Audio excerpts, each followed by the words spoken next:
Hey friends, we're back. It's King Arthur Pendragon 5.2. We've managed to destroy our entire live viewership by not broadcasting for a long time, but we're back temporarily. I think we go back on break shortly, right? Yep. For most of October, I think, until basically, I think we're on break for another month. This time it's my fault. Yes. I don't play fault games, you know, because if I did, it would mostly be Ratosaurus's fault for most things. The simple fact of the matter is, we either aren't or aren't here. It's a binary condition. Glimo, thanks for that well-timed resub. Over 5 years, man. Yeah, we've done this for a while, huh? That's crazy. And I've actually gotten worse at it over time. It's the 19th episode. Fortunately, most of the people that watch the show watch it on YouTube anyway. I'm not saying we don't need you live viewers. I desperately want you. But if you can't make it, we understand. If you found something else to do with your time over the last selection of time that it's been a while. Yeah. If you're not here, we're not mad. We're just disappointed. I'm not disappointed. Don't let James put words in our mouth. Call back to last episode. And none of us remember. Yeah. There it is. Fortunately, I remember, and I took extensive notes. We are in the year 495. It's been a long time. We are in our 11th year, having started in 485, with different characters for some of us. For most of us, actually. Sure. 66% of us have new characters. Would you say it's been a while? Yes, I would say it's been a while. But I don't know whether you're going for Britney Spears' Break the Ice, or you're going for the Enterprise, the Star Trek Enterprise, where it was like Enterprise, but if everyone was American. I don't know which song you're going for, but... I was actually going for neither one of them, but that's okay. Break the Ice was the anime one, wasn't it? Yeah, it was. Yeah. But it starts with Britney Spears saying, "It's been a while," on like an echoey reverb repeat. We began with a battle in 485 at Mere Creek, and from there, some rose, some fell permanently. We met people like Sir Lycus. Listen, you're going too fast. You're going too fast. Sorry. You met people like Merlin, Sir Jaredin, Sir Blaines, pretty much all of whom are dead. Merlin isn't technically dead. He has disappeared from public life and is considered a traitor to be killed on sight, having stolen the king's young child, baby boy, whose name I don't think anybody knows. We faced Saxons, and we had some real rough times in 489, where battles did not end the way that we wanted them to. But Kendric gained a new title, which has followed him. Kendric the Mad Bear. Time continues to turn. Kendric and Herawd both fell in battle in the year 490. And new knights, intern knights, stepped up mid-battle to come help him. Gwgan went absolutely apeshit at the end of that battle. Things were led poorly. Elliston was dismissed. You made friends with Sir Urig the Coney Eater. Time turns and continues to turn. Urig is dead. Murdered. Prince Madoc is dead. The Young Wolves are disbanded. Blaines and Jaredin dead. And then in a sick twist of fate, a man approached his spy master, the Chancellor of the Realm at a tower somewhere in southwest England to give him a report, and was walked out onto the battlements and took a short drop with a sudden stop at the end of it. You know what they say about a short drop? He would have been okay. I don't know if a short drop into solid stone before falling into the ocean, you'll be okay. I mean, short is relative given how tall Britain traditionally is, you know. It's not like he pushed you off the White Cliffs of Dover, for instance. Wouldn't be that cruel. He absolutely would be. He'd lead you to Canterbury Church and be like, all right, let's take a little walk down to Dover. Tell me more about your report to fill the 12 miles it takes to get there or whatever. We find ourselves with a young knight recently married to the heir of a merchant fortune, who is struggling with her own identity and her religion. We find Hebes, a new joiner to this group, he's not like the other knight that he replaced. He doesn't get his head involved in things of a questionable nature. And we have Gwgan, who has joined us, a loyal knight of the house, a distant cousin, perhaps, whose job it is to secure the bloodline for his growing lords. Of course, we now know that Gropsis and Owain's two eldest sons are both dead somewhere in Southern Gaul. Owain's eldest son and Gwgan's eldest son, I think it was. Oh, God, that's horrible. Well, that is where we start in the year 495, is not at court in Sarum, but instead at a time of mourning, as the two families and anyone they invite to join are brought together to mourn the loss of Gropsis, the loss of these two I mean, do we know, because represented? Like it takes a couple of years to like pilgrimage to Rome and back. Like, have we learned something of their untimely demise? Yeah, I mean, they fell in France. I feel like there are rivers that I've been playing a lot of Crusader Kings 3. There are rivers through the Isle of France province that will get you pretty deep into the middle of France. I assume that's the route that Gropsis take for his pilgrimage. Again, playing a lot of Crusader Kings 3 based out of Ireland and England, so that's the route I take when I pilgrimage to Rome, is to ride down that river from the Isle of the Isle of France through that province. Yeah, I think that the news has gotten back to you quickly, in no small part because Gropsis is a well-known, respected merchant at this point, with a lot of wealthy clients, who was brutally murdered. And it is to send a message. So, yeah, I think that news has come back faster than normal. Okay. Quick. It has come back quick. Startlingly so. Look, James, I just didn't want to end load the year 495 with more sorrow than is necessary. All right? We're already start with it. Look, people have already spoiled Glimo and the audience, because I'm going to be a bit mean to you right now, audience. You can't shut the fuck up on Discord without using spoilers to discuss future events.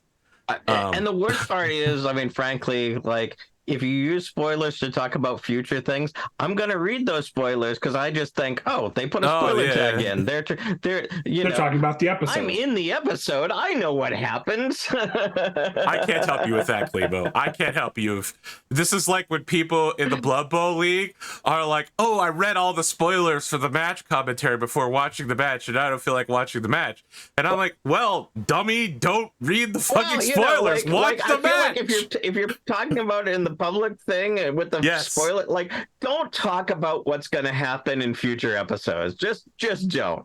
Like, don't spoiler tag it because we're going to read it, or at least I am, because I'm thinking you're talking about the episode that just dropped and not what's going to happen 3 episodes from now. Tag your spoiler tag as a future spoiler. I mean, yes, you could do that too, or just be an adult and don't talk about it. No. I mean, I've got you, audience. If you want to talk about it, take it to the YouTube comments section. There you go. Put as many messages there in the community as you want.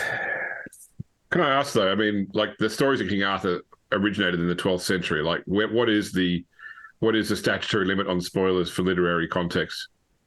We're not talking about. It's only been 900 years. No, James. We're talking about the spoilers for this campaign, this specific campaign, which draws a narrow selection of King Arthur stories.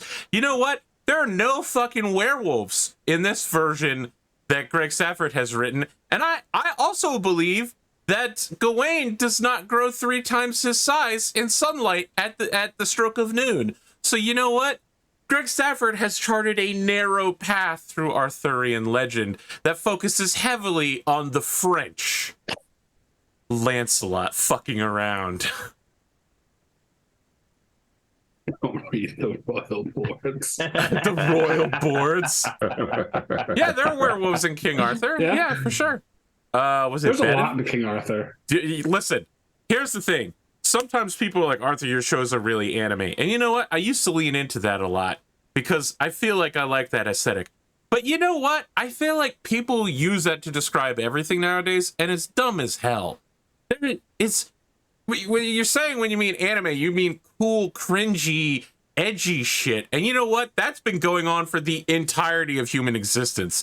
Because if I told you like 13 Knights of the Round Table and I didn't tell you their names and I was just like, oh, there's this one knight, okay? And like he could transform into like a fucking wolf, okay? You'd be like, okay, that's some anime shit. But what if I told you, AP, that my off-screen wife was actually a battleship? Oh my god. Okay, that's why she's never on camera. So there's this one knight. He's stronger than every other knight, okay? And like he's got a magical sword, and the sword, it's like it has powers from God, okay? And originally he was supposed to be the best knight in the whole world, but he's just the strongest knight.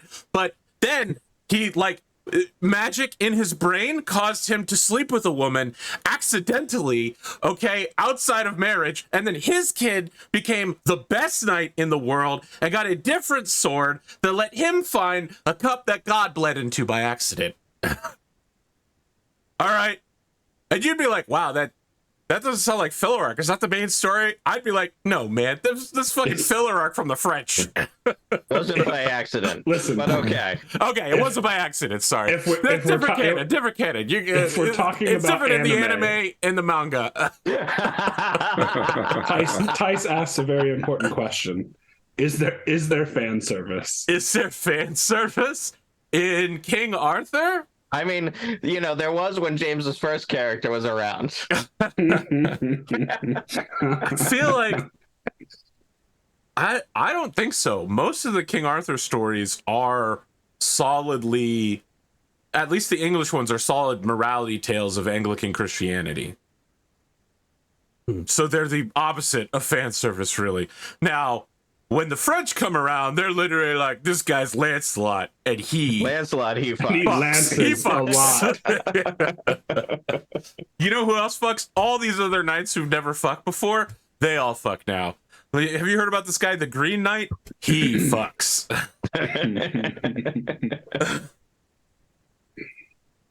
And he tricks other people into fucking his wife, I guess. And then he's like, oh, you fucked my wife. Well, anything you did to her, you can do to me too, right? Wow. You know, I told you guys I thought the recap was going to take a while, but I didn't know it was going to take 14 minutes and 15 seconds. We find ourselves here in a time and place where, you know, funerals. Oh, man, God. Oh, man, I really fucking dropped this.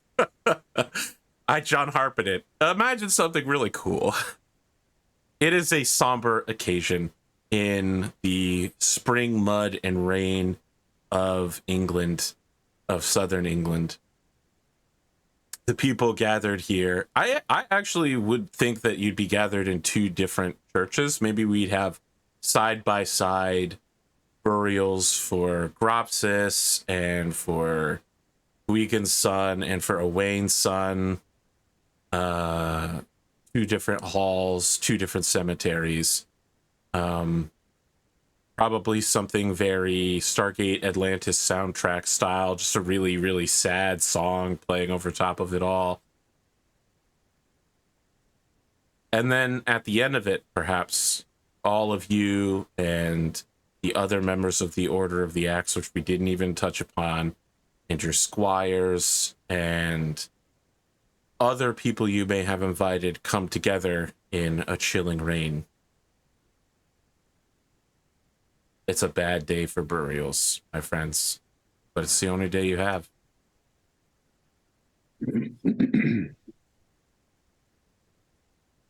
I feel so good. I was going to say, you have my condolences. Thank you. It's these things are always difficult, and I appreciate you taking the time to come to Shrewton and spend the day with us. Hebe's does not go to Shrewton. Shrewton comes to Hebe's.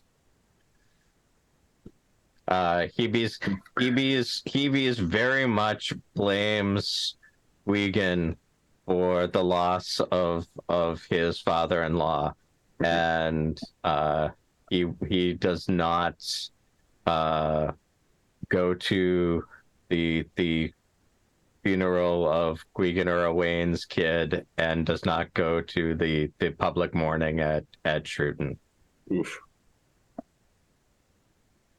Yeah. Yeah, I was going to say, I almost feel like, and it's an unfortunate sign of these times, that given the high incident of infant mortality, I don't know how much time families spend on mourning individuals, especially like knights that don't spend a lot of time with their children. Certainly, I'm sure that the mother would be absolutely distraught, but for me, it's sort of like, well, this is very sad. Let's have more kids. But no, certainly it's still a somber occasion, I'm sure. Yes. You okay there, AP? Sorry, there's a story. I think it's from an Italian noblewoman whose sons were captured and held hostage in front of her, and she was on like a roof or something, and they were like, "Come down and surrender, or we'll murder them." And she literally flips up her shirt and goes, "I have between my legs the instrument to make more," and then runs away, and they kill the sons. But you were just like, "Oh no, they're dead. Well, you want to go bang?" And I was like, "Ah, it's like that story, huh?"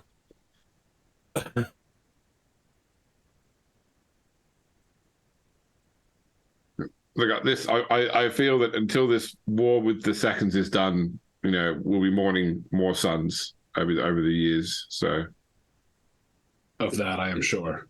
And this war with the Saxons, I fear, will go on for a very long time.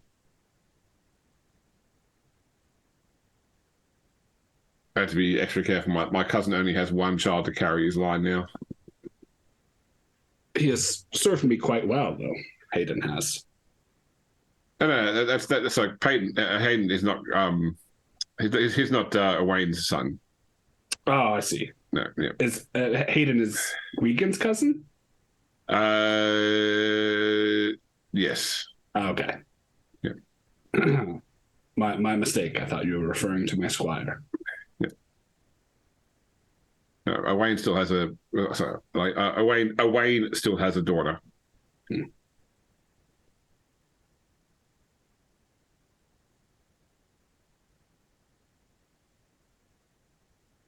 When you're ready. Yep, I think we're ready. Spring brings about a gathering at Sarum Castle. 1,500 British knights, nobles and upper nobles, royals, 5,000 footmen. Everything needed to support that, an entire supply train of people of various jobs a veritable circus has gathered around Sarum. Probably one of the largest gatherings you've seen in your lifetime. Squires, pages, ladies.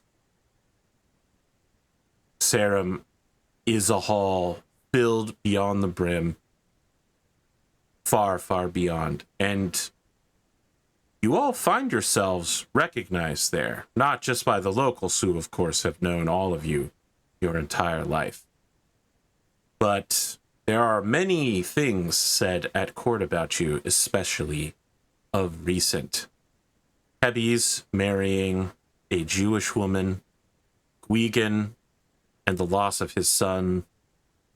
Kendric, your participation in the envoy to Estragals, your calling out of Sir Orcus, your failure to secure the king's orders, your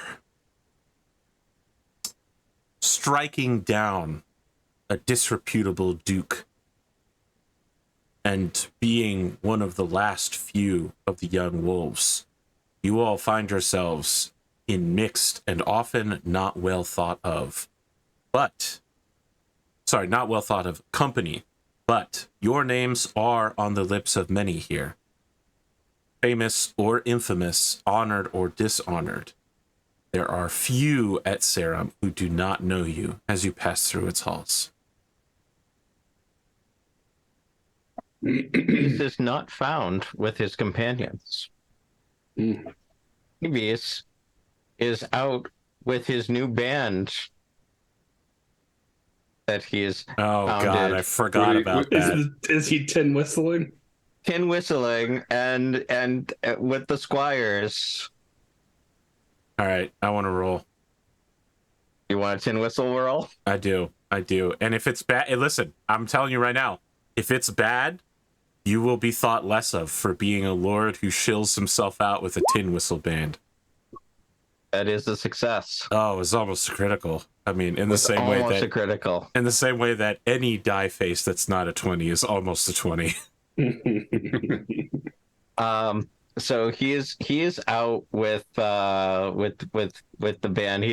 He does not want any part of he wants to cause the spectacle. He does not want to be looked at. He does not want to be. He is 100% shirking his nightly duties. You realize that is an unknightly thing to do, sir. 100%. All right. Are you playing at Sarum Castle? Yes. Oh boy. Yeah, so hundreds of British upper nobles and the gathered knights of the realm walk past you day after day as you play the tin whistle to Girl from Ipanema with the rest of your band. You know, we are absolutely just busking, and we all know that we have duties to do and that there are things that we should be doing, and none of us are doing them. And I mean, the squire's duties are to do whatever you tell them to do. And Heby's is making sure that none of them do what has been asked. Ooh, wow. You're a bad influence. You get 3 pence busking. There you go. From you, or is it you throwing pence as you walk? No, that was just me co-GMing. There you go. Co-GMing me. You know, if you want to watch some co-GMing, Spoon might be co-GMing me on Friday. Also, I needed to talk to Spoon, and I forgot about that during the intro. We are down a person. There's a possibility one of the two of us will have to play the final member while the other person GMs. So, you know, whatever your pick is, Spoon, whether you'd like to play or GM. Okay. If AP plays, give him a Mad Cat, all right? He deserves it. Give him a direwolf so he can overheat in one turn. It's a direwolf that's just heat 6. You realize I'm the one that's in charge of picking what the mechs are. Yeah. Yes. Well, you know what? I can lead Hebes to Sarum Castle, but I can't make him go to court. So it's your choice whether you want to join in. The king is still ill and cannot be found at the court. There is much intrigue, much gossip, and there is news from both Brastius and Ulfius, dukes both, about what is happening in the wide world and why this army has been assembled. What is that news? Do you want to go meet with one of them? So they're disseminating it personally. They're not, Yes. We're doing the thing again Okay. where you walk up to them while they're disseminating it. Well, personally. maybe Kendric should do that while I read the room. I mean, pretty much anyone that you've met so far in the campaign that's still alive is here. So is there anyone you're looking for in particular while reading the room? No, I'm just doing my regular vibe check. Oh, you're getting the gossip, but pretending to hate gossip. That's right, yeah. Very Christianly. So, it's pretty much the same three women who've constantly been here. The first one goes, don't you think we should go away now before it's too late? And the older one goes, the king is here with all the knights of Logris. We are safe. But do you think that Uther will fight, sick as he is? The men seem uneasy with it. Do you think we have enough supplies set aside in case we have to run for it? One of them says mockingly, the old woman, of course. Well, I'll say I'm going to spend the night with that new squire if we're that close to dying. Listen, dearies, Uther may be ill, but it isn't over yet. Don't you think we ought to sleep in the stables, ready to get out of here in case the Saxons come? I'll go to my cousin's now, but I think we'll get earlier warnings here if we have to run. You can tell there's a lot of tension. Right. But of course, you look down on gossip, so... Yeah, that's right. I don't chastise these people this time, though. I see. As you are walking, someone runs into you. Like, as in, they shoulder checked me, or they were just not looking where they were going? No, they definitely don't shoulder check you. It is Father Dewey, the priest who determined that Merlin had ensorcelled you with magic. Father, sorry, you okay? Oh, yes. I was actually looking for you, Sir Gwgan. I have heard the word that you have sent your son and your liege lord's son on the pilgrimage, and they have both died. Yes, the word arrived. Unfortunately, them and their ward did not make it to Rome. I prayed for their safety, but it seems that it was not to be. I wanted to offer you these 2 indulgences for serious offenses. As you may know, those who complete a pilgrimage are offered such things at the end of the road. I give them to you now in the place of the Holy Father, who I am sure, if he knew about it and were here, would offer you the same. Go with God, my child. Thank you, Father. Now, up to 4 plenary indulgences.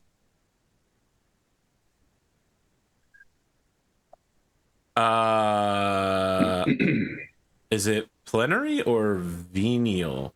I was gonna say, it sounded like what you were just saying was not. It did sound like, but I don't know. Can you offer a venal indulgence? Yes, yeah, he just did. All right. Okay, no worries. He's offering you the big bad ones. Okay, no worries. So it's time to go off and start raising craven idols. Adultering. You've got 2 of them, so you can both covet your neighbor's wife and his sheep. Yeah.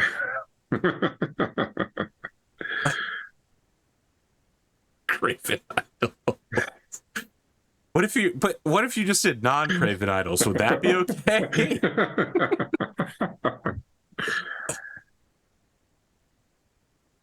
Yeah, that concludes. Wow, chat has showed up now, and now they're getting fucking wild out of here.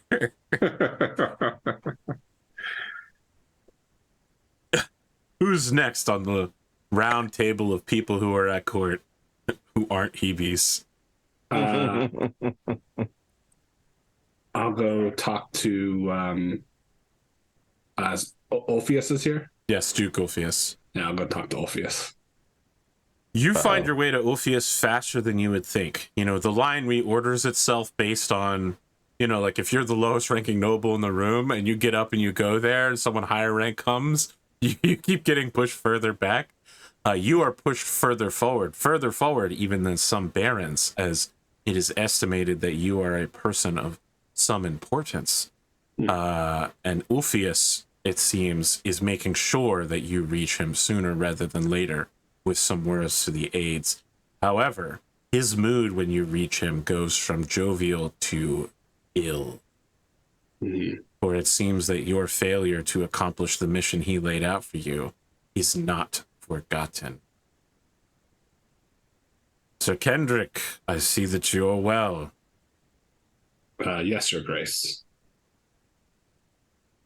The Saxons are gathering at Iberacum, a place that you know well. Indeed. I've been there before. Yes, you were part of a diplomatic mission that failed there as well, if I recall. We delivered a message to the king. He was ill-disposed towards King Uther.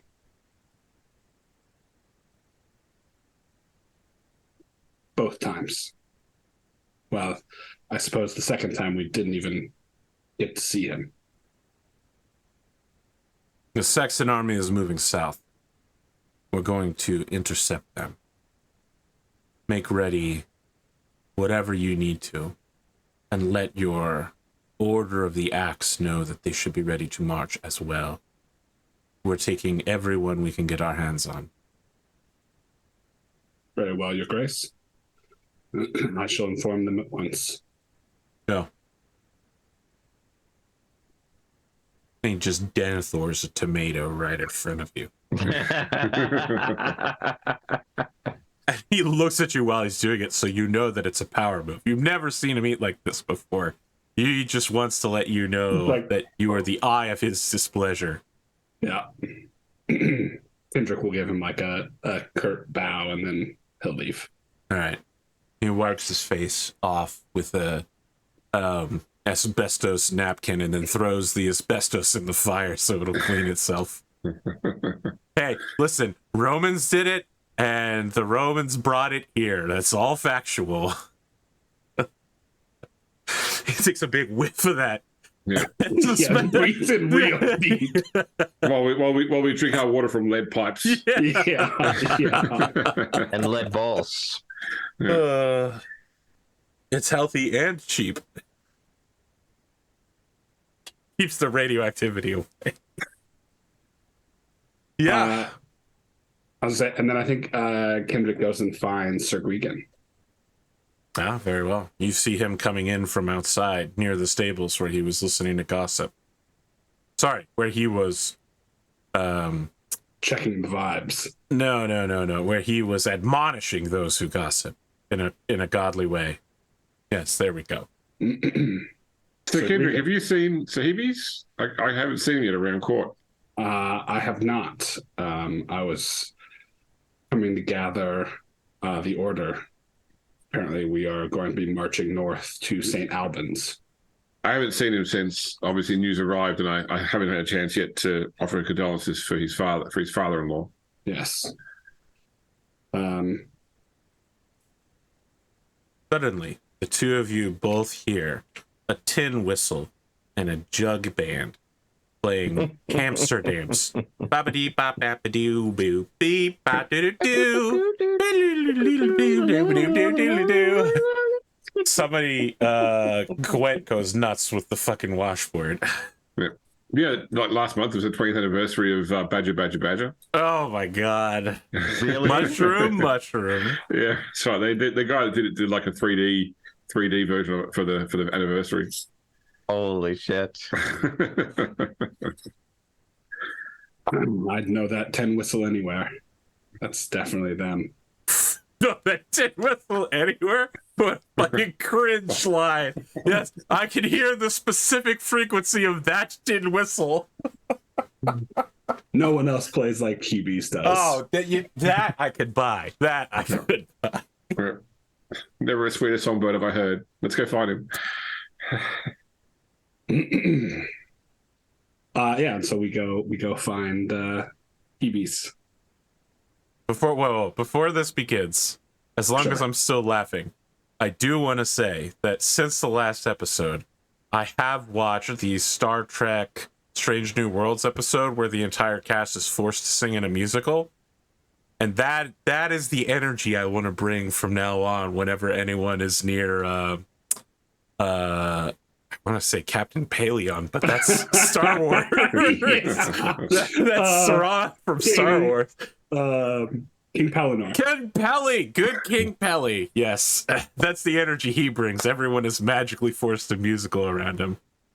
This is the first you've ever heard of asbestos. Oh boy.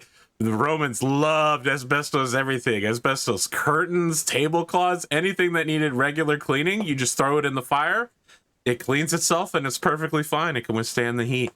All right. Anyway, we've got Hibis here for what's almost certainly going to be a fakely good, actually super sad scene underneath. I am willing to give up trait points to say that Hibis has perhaps under direction of his new wife taken the death of his father-in-law very hard and started to indulge in the drink. Ooh, and I'm willing to give up 2 points of temperate to make this happen if that's what's needed. Shift him 2 points then. Gwent nods when you all approach, by the way. He is obviously drunk off his ass. But he has a 20 tin whistle, so it just makes him sound better. He's going full Jim Morrison. He is just he's playing his ass off, and anytime that the squires want to rightly go about their duties, he admonishes them to get the fuck back in and start playing again.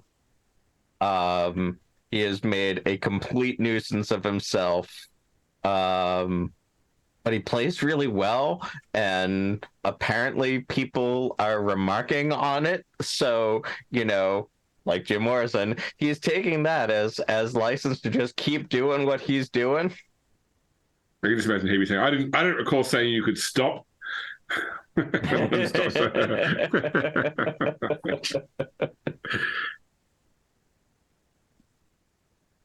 The Hibis.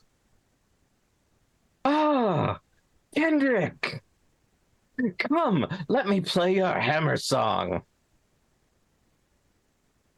Perhaps in a moment we have some things to speak of. There's never not time for the hammer song.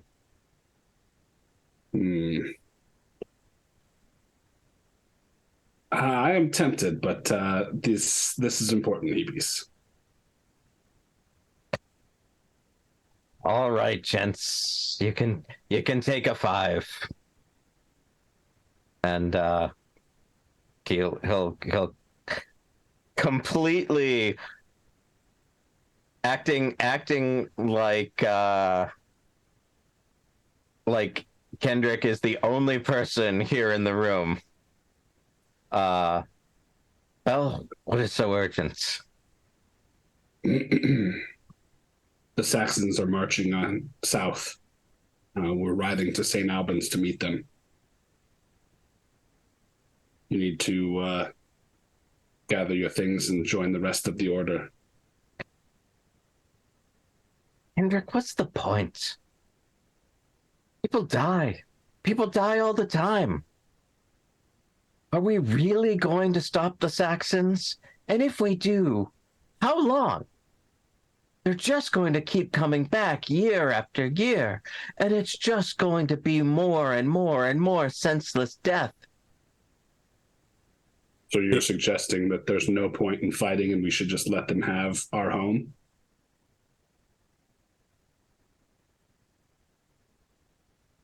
If they want our homes will eventually fall.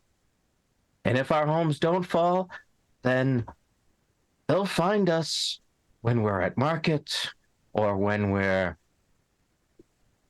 out leading some spoiled rich brats around the continent.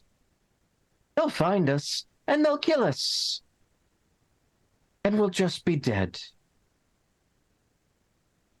Gwent stands up and moves to go behind you, Hebes, and pick you up by doing what I do to my cat and lifting you from your shoulder blades to your armpits, and just says, rather uncharacteristically, says, "You're drunk, Sir Hebes, and what you are saying is treason and unknightly. It is better that you go to your room and be silent than to continue to speak like this. I will escort you, brother." I think Hebius is so shocked that it's Gwent saying this that he goes along. And he gets you there with his hands basically lifting your armpits up the whole time, too. He doesn't want you to wander. Thank you, Sir Gwent. Yeah. I mean, you don't rate, none of you rate high enough to have rooms in Sarum Castle. You know what I mean? Like, there's so many people here now that, like, even the highest ranking of nobility here will sleep in the main hall at Sarum. People are bivouac camped, so I think what what Gwent does is lead you back to a series of tents that his family has set up for him, and then basically just like throws you into his tent, and then throws a bottle of wine onto the pile of hay and blankets that's been set up for him, and he says, "Drink as much as you like. It will be the last drop you will have until the next year."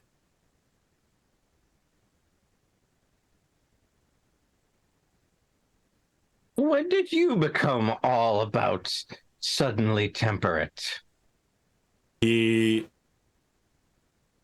God, I want to say that he does like the bronze stance from Game of Thrones. Like, he's got one hand on his pommel, and like his left foot is planted and his right foot is towards you, sort of like a half step, and he gestures towards you and he says, "I am a knight like any other, and you disgrace yourself with this behavior.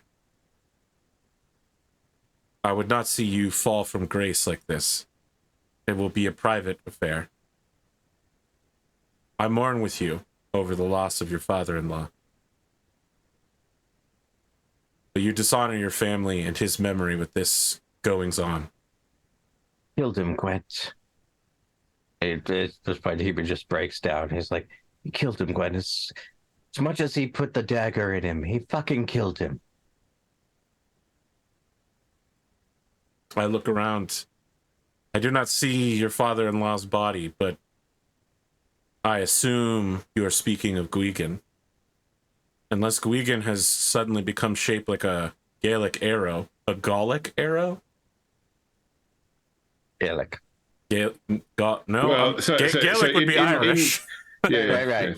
Yeah. Gallic. Yeah, yes. Okay. Unless Gwgan has suddenly gained the ability to shape change himself into a Gallic arrow, he has not killed your father-in-law any more than I have. A garlic arrow? Ooh. I feel like that would sting a little bit when it gets in there, in the wound, but it would be self-cleaning. Like, it would be microbially protecting. A clean wound. It was done with this. He'd retired. Gwgan knew it. Gwgan knew it because he said that he was going to retire after Rachel and I wed. And he just poured money down his throat until he couldn't say no.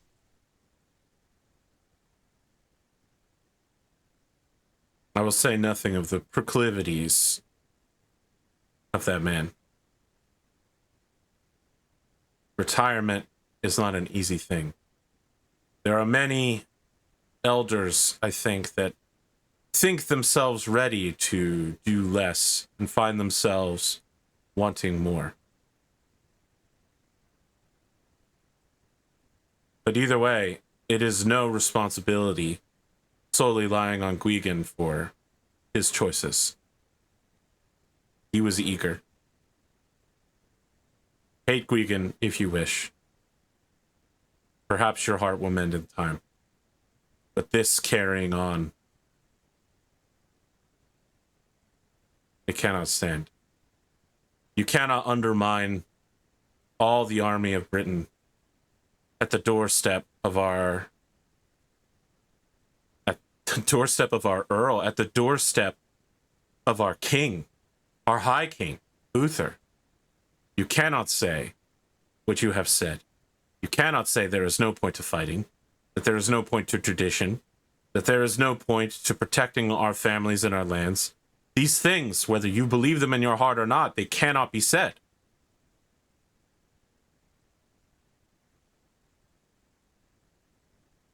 As Gwgan takes as Hebes takes a final sip and is just about to pass out, he looks up at Gwent and just says, "How did a gambler become so wise?"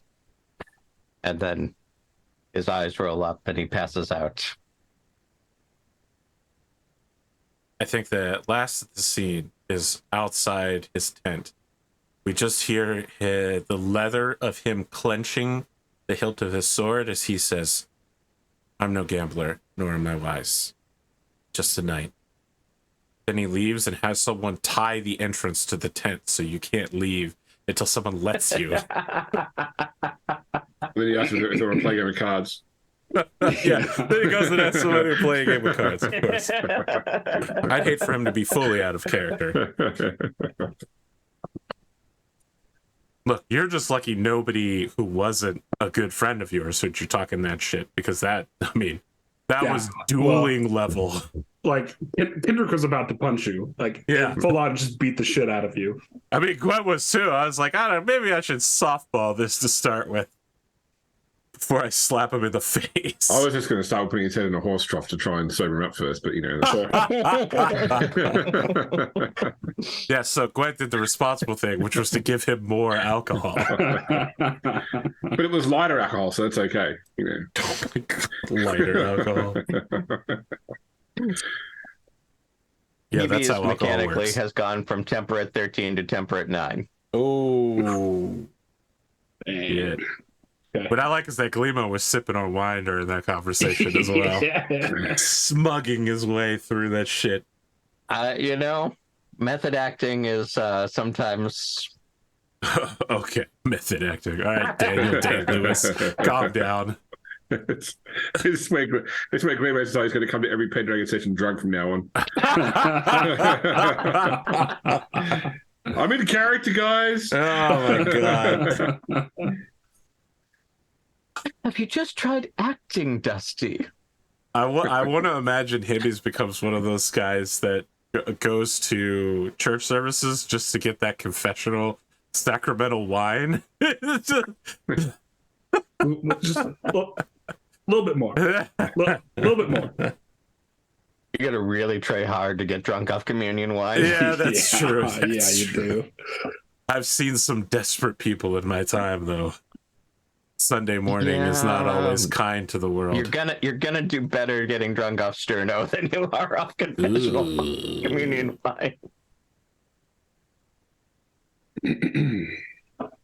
The event is still ongoing, despite Hebe's removing himself, or being removed in a way. If there's anything else you all would like to do back at the Feast of Sarum.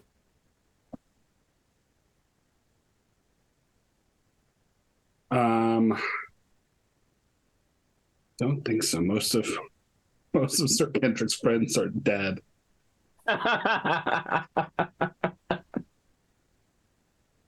Kendric, you are approached by Roderick. Oh, Roderick. Kendric, I wanted to inquire about a matter of some importance. Will you walk with me? Of course, my lord. There is a plan to draw the Saxons further south towards Hertford. When the army engages, I was hoping that we would have a group to go independent of my column. If you have any interest in leading your... Is it the Brotherhood of the Axe? The Oath of the Axe? The Order of the Axe. Oh, the Order of the Axe, yes. But Forgive me. Brotherhood, it's been order. Some months since last we spoke. Yes. It has. If you are interested in such a detachment, I would be honored to allow it to you. If not, I would have you serve at my side as part of my bodyguard. If you should not take up this offer, then I will offer it to Dame Titania and her 3 knights. You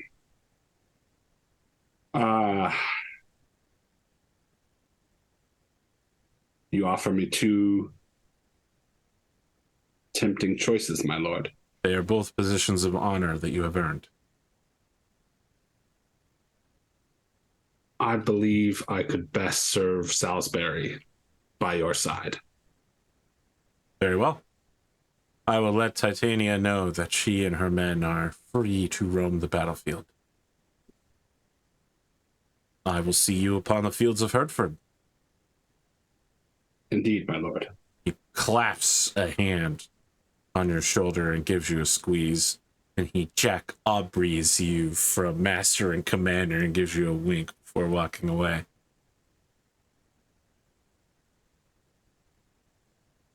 Having been there, despite the way it's spelled, it's actually pronounced Hartford.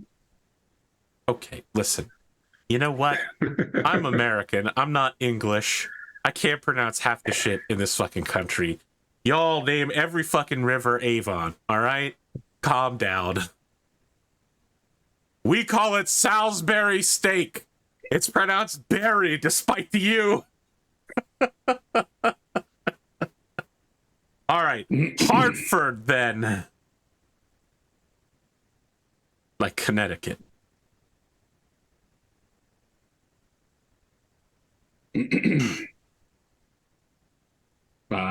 Yeah, I think that's... Unless anybody else has anything they want to do. My favorite part of that was that you made that decision without insulting any of your allies. Look, brother, my battle's a 10. Dude. I have not improved it since the Let's imagine he'd gone and asked me. I think you should do what you want to do, brother. You're the more glorious knight here. Oh Jesus, James bringing the NPC energy.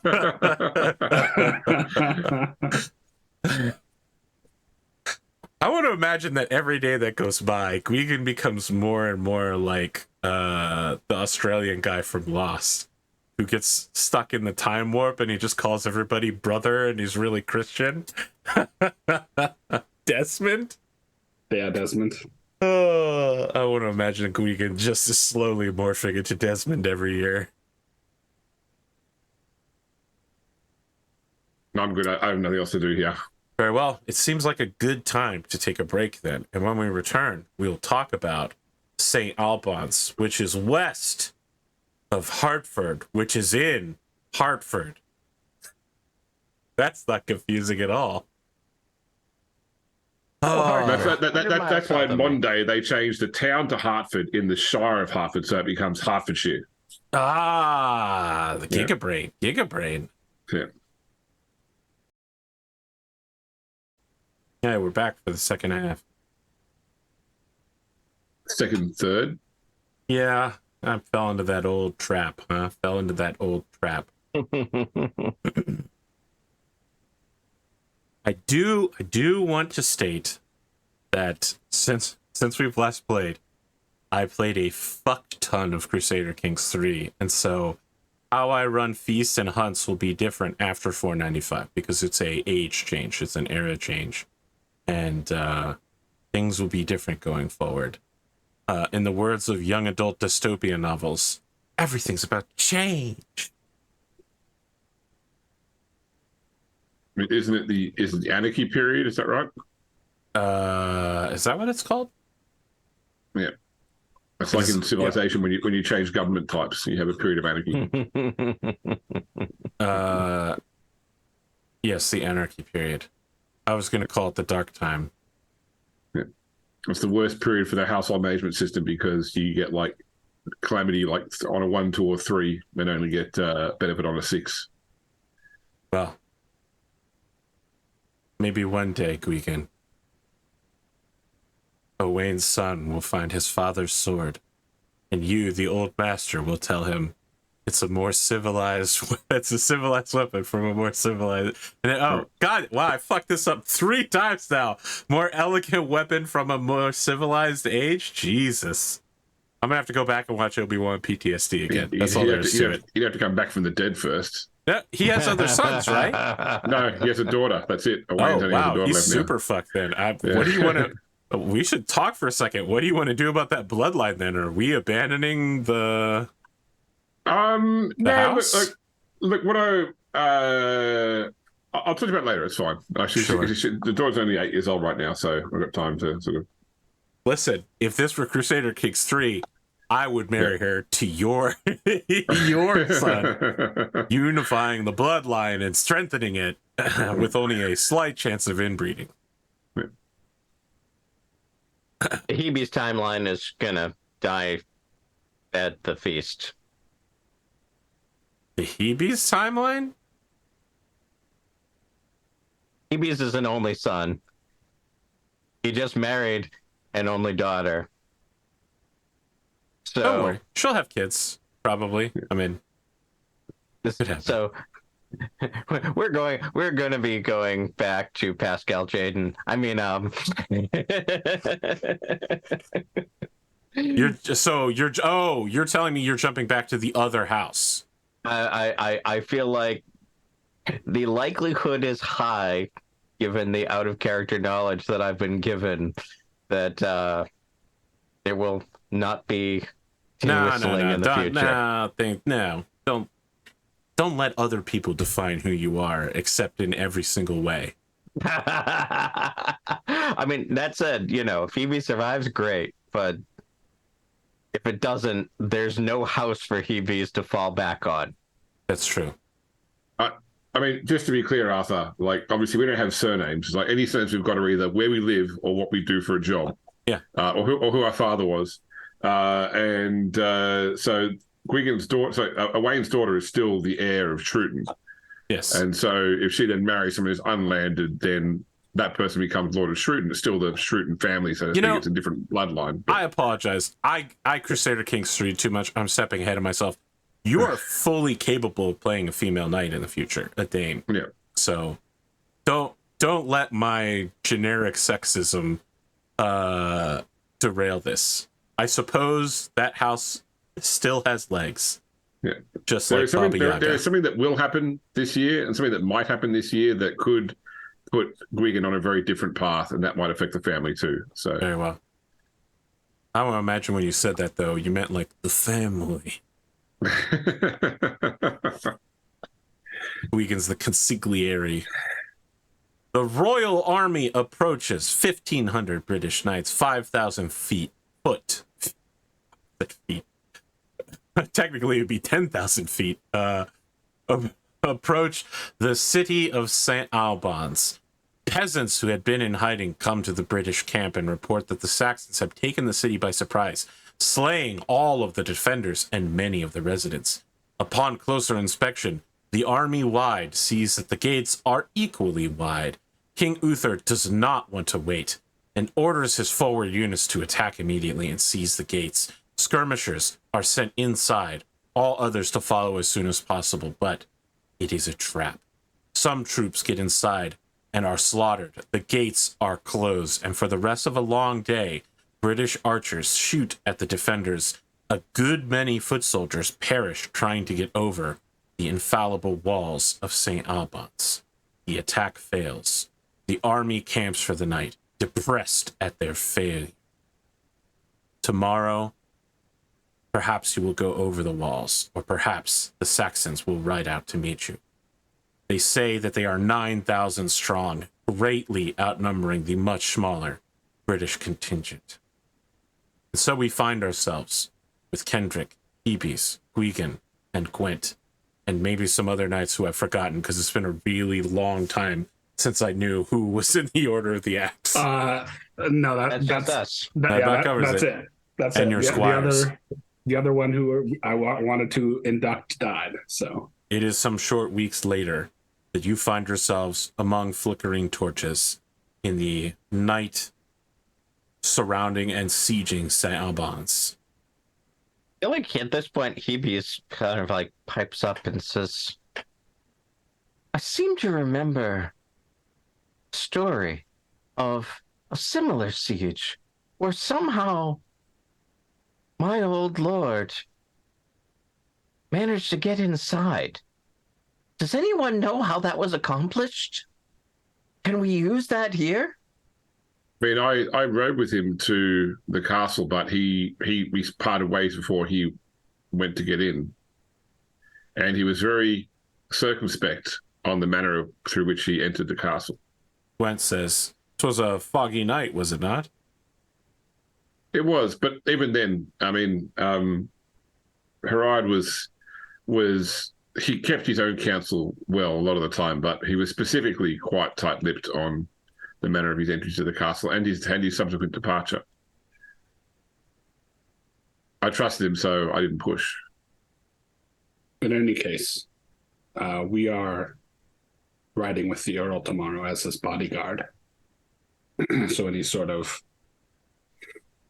attempted infiltration would leave our Earl defenseless. I can't imagine that the Earl's contingent would be going over the walls. I don't imagine the Saxons will wait. They'll attack us in the morning. Why would they? Why wouldn't they? They outnumber us almost 2-1. True, but every British knight is worth at least 4 Saxons. Well, Siege, they can hold 10 to 1. Why wouldn't they just wait us out? because this is our countryside.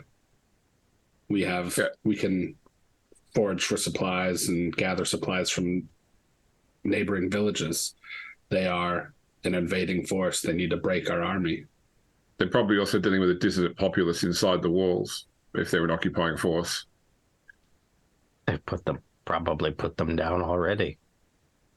Grant nods. Stolen their food. He says, I spoke with some of the peasants earlier. Many who were inside the walls are already dead.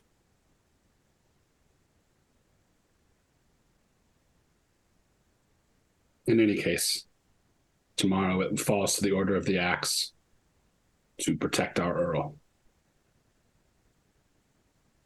I've been watching too much Last Kingdom to not imagine Kendric like seated on a stump by the fire, staring into it, shadows on his face, his beard, just very dark against the light as he says that.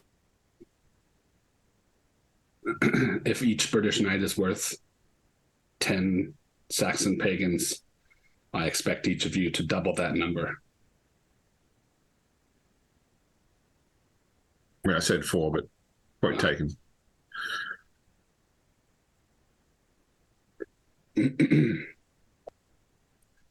Fancy a game of cards? Might as well. Why not? And then early to bed. Yeah, and now we all have NPC energy.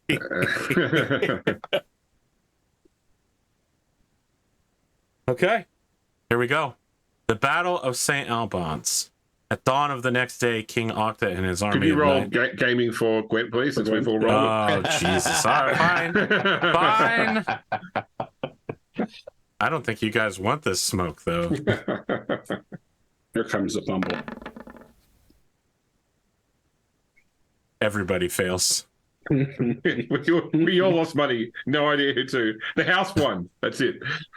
I feel like what happens is you accidentally knock some of the coins in the fire, and when you go to get them the next morning in the embers, they're gone. Everyone got too excited. Just note, chat, my players just bullied me into playing cards with them.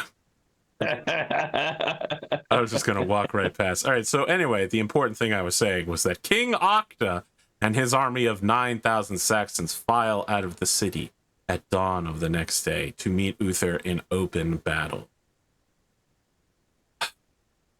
The British troops are not confident, but the Saxons are all on foot today. So you all gain the automatic +5/-5 against all opponents. As long as we remain corrected. They've got more lead in their swords than I thought.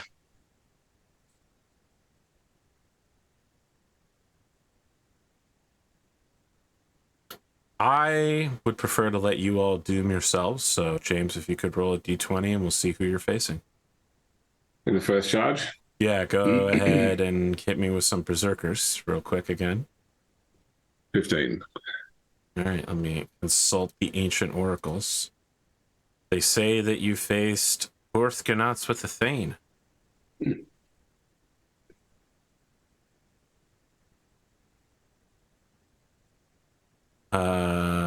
So weapons. I feel like Kendric is the one who's deserves a Thane. If you want to take him. Do we get a charge on this or no? You do. Before you get too frisky on it, they have great spears. So your armor, your charge mounted, won't. Yeah, charge so you get charged but not mounted. Sorry. That's right. You lose your +5/-5. Yeah.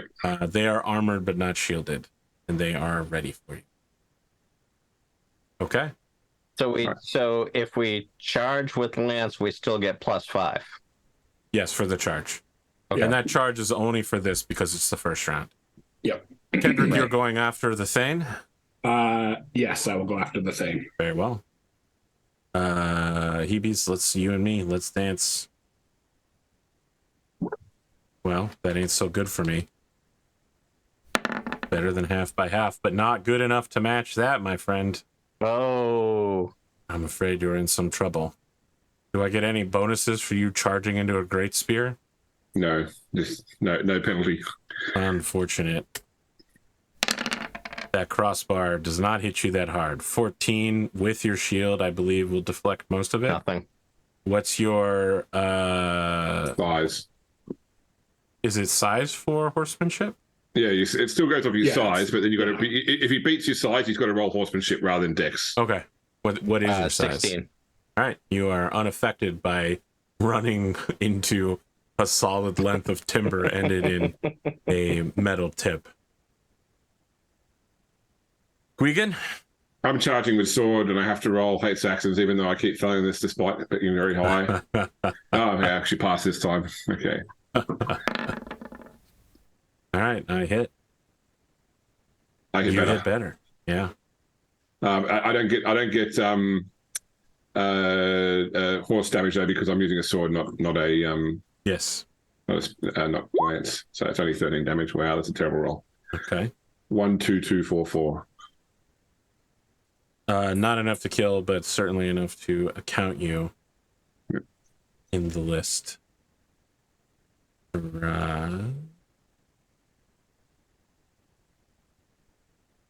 Is dead. Yes, that's true. I'm assembling the matrix math of the rounds. So you had failure. Gwgan has success. Kendric. I mean, technically I had success. They just had better success. That is true. Partial success does get you. I am also going to be charging a sword, and I also have to roll hate Saxons. Very well. Well, I guess maybe I don't have to, but Is it 16 or higher? no, it is not. It's you don't. 14. Okay. It's your choice. I will hold off then. You may as well go with the lance then. You get the +5. Yeah. All right. That's. Hang I on. fumble in this rumble.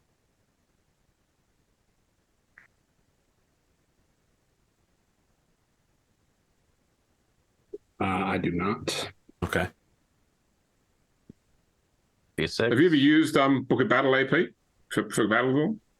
That is 18. No, I've read it, damage. but we haven't used it yet. We will eventually use it. Yeah. One of the nice things with Book of Battle is the fact that depending on what maneuver you get, either the player or the GM gets some choice around what opponents they face. But I actually found with Book of Battle, I tend to like pre-roll 3 opponents for every single round before the game. That way I don't have to keep rolling multiple times and looking it up and just know what options are available. I agree that would probably be very wise if this is a home game, but Yeah. I'll remind you motherfuckers, and I am speaking directly both to the audience and to my players, that all y'all bitches threw a riot when I didn't have any dice rolling. So now you have to sit through the dice rolling that you asked for. You have to watch these fucking bones roll. You love the dice Vile rolling. But sons of dogs. Can the audience see the dice being rolled? They can see the results of the dice being rolled. They can. Okay, nice. It's on the screen right now. It has been all episode. I don't watch the. I don't know. I appreciate that. The- I appreciate that because when we play D&D sometimes, the players will be like, "I've got it up on my second monitor, and I can see all your GM monsters around the corner waiting for us." And I'm like, "Shoot." Yeah. All right. 18 Glimo. damage. Yes. Not enough to kill, surely, No. but enough to count you for a success in the list. Glimo, please roll a d20 to see who you will face in the second round of battle.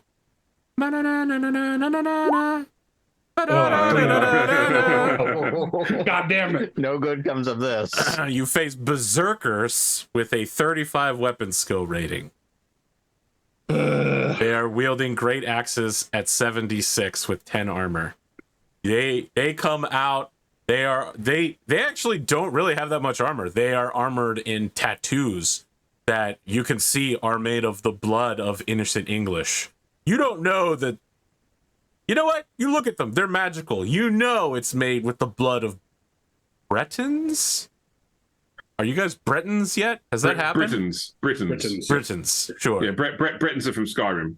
Right. Rule Britannia's playing somewhere in the background as these guys walk out, but it's like a kazoo version of it. I'm going to roll hate Saxons Oh boy, what a time. for my sword. You surely Since do we're not not- want to fumble this one, my friend.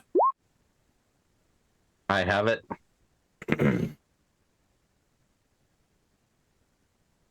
So I get plus 10. There's no negative bonuses from these guys. I think it's only a plus. Oh, well, you get a plus Well, 5. I get plus plus 5 5 from because I'm mounted, passion. and plus 5 Yeah. because of the impassion. Yep. Yes, plus 5 for They're mounted, not plus 5 for negating passion. anything because of Correct. Well, their weapon. And you right? get another plus 10 because they're berserking, right? You attack first with an extra plus 10. Am I crazy about that? I don't know if it's with a plus 10. You definitely But attack before them. we do get to attack first, and if we knock them down, they don't get an attack. And I think they also still get the -5. I don't know if They that's do like get the factored in. -5 for not being mounted, for sure. Yeah. I seem to remember the last time we did this, we fought defensively so that we wouldn't. Get So that we wouldn't absolutely die. obliterated. Yeah, so that we wouldn't die. Yes. And if you fight defensively, you get the plus 10, but you don't do any damage. Right. Yeah, screw it. He's just going straight in.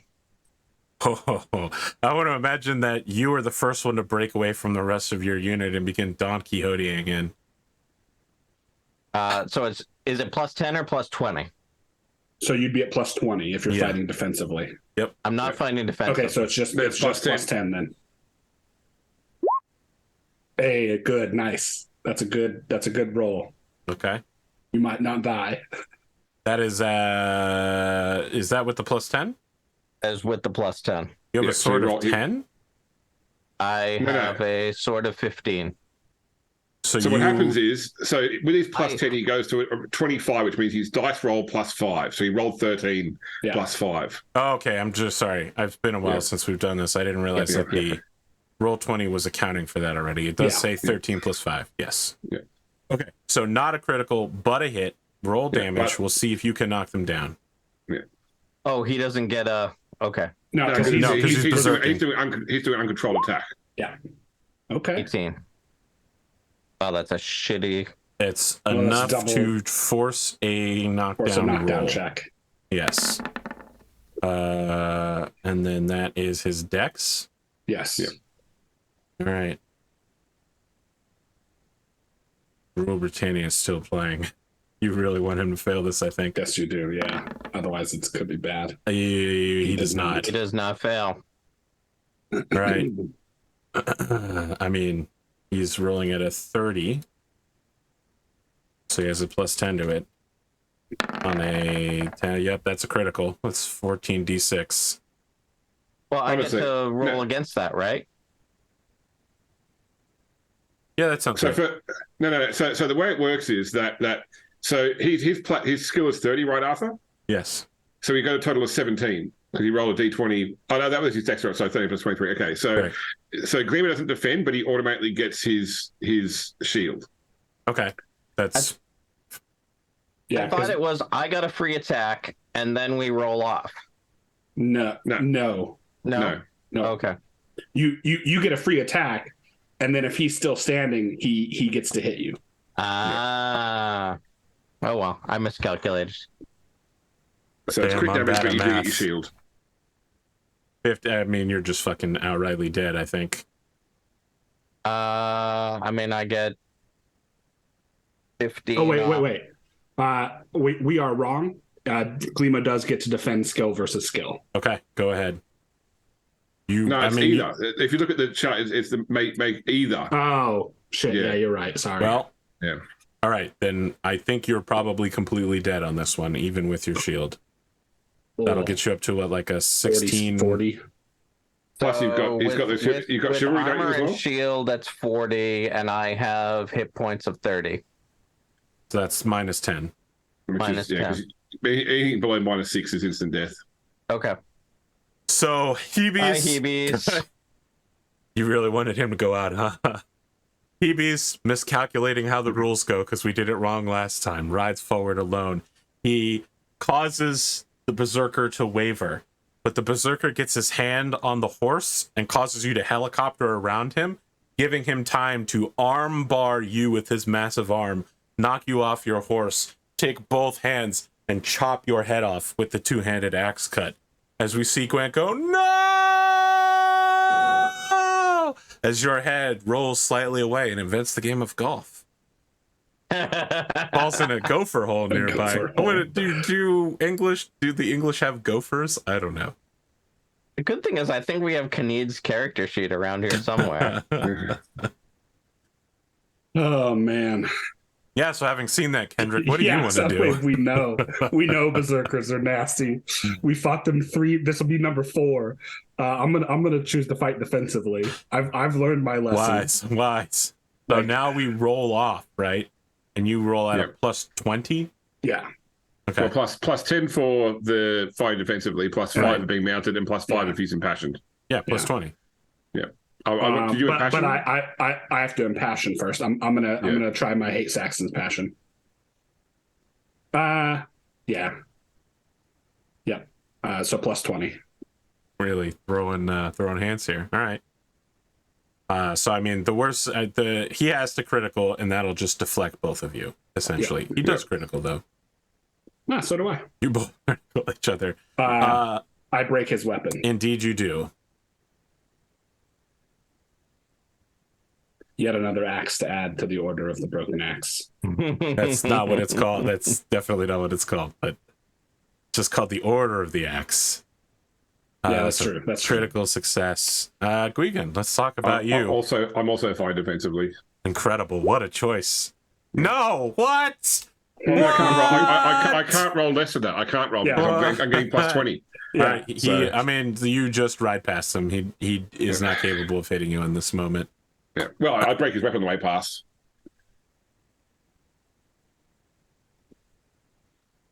That's okay. They can just go get new great More axes axes, somewhere. yeah.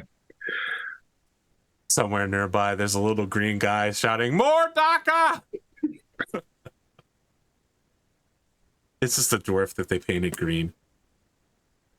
All right. You still have Kneed's sheet to ride onto the battlefield, Hebes? I thought we did, but I'm not seeing it in the sheet list. Let me take a look. But here. I know we played as him before. Did you not just use the stats of like a regular knight? Yeah, you that might have might have just been. used the base knight stats in the book.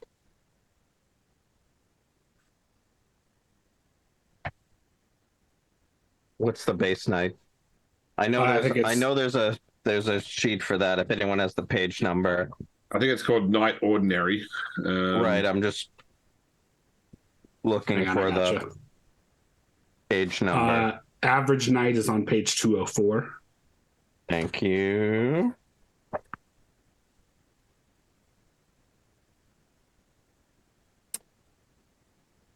Well, while we wait for that, can I have you roll a d20, please, Spoon? You sure can. Based on your expression, I doubt that you rolled another 20, and in fact, you rolled a 6. 6, yeah.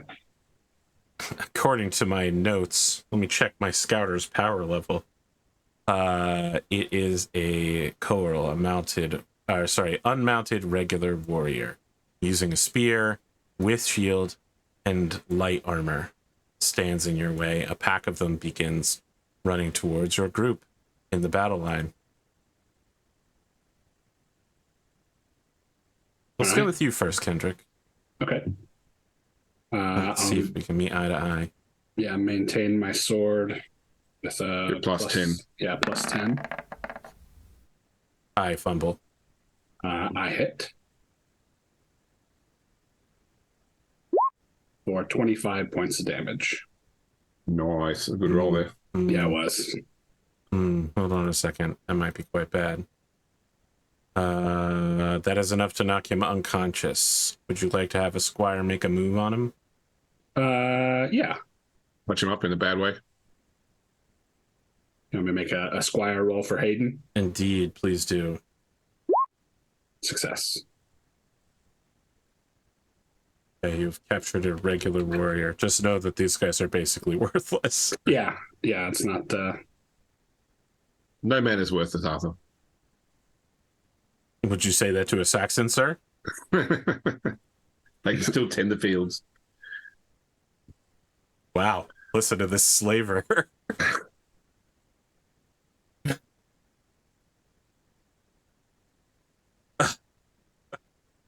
You're an Elder Scrolls Online fan, right?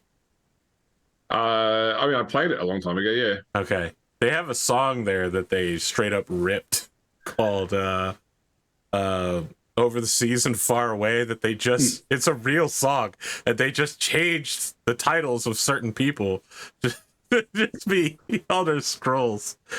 But one line that really stands out for me is the fields they till will be their graves. And I'm like, yeah, that's how farming works, jackass. Like, don't act like you're presenting wisdom. It's called composting. All right, Gwgan, let's roll. Okay. What does the scouter say about his power level? Yeah. All right, so at best, even if I critical, I will simply be matching you. I do not critical. Oh, I do hit. That is a partial success, so Gives armor you will be shield. had.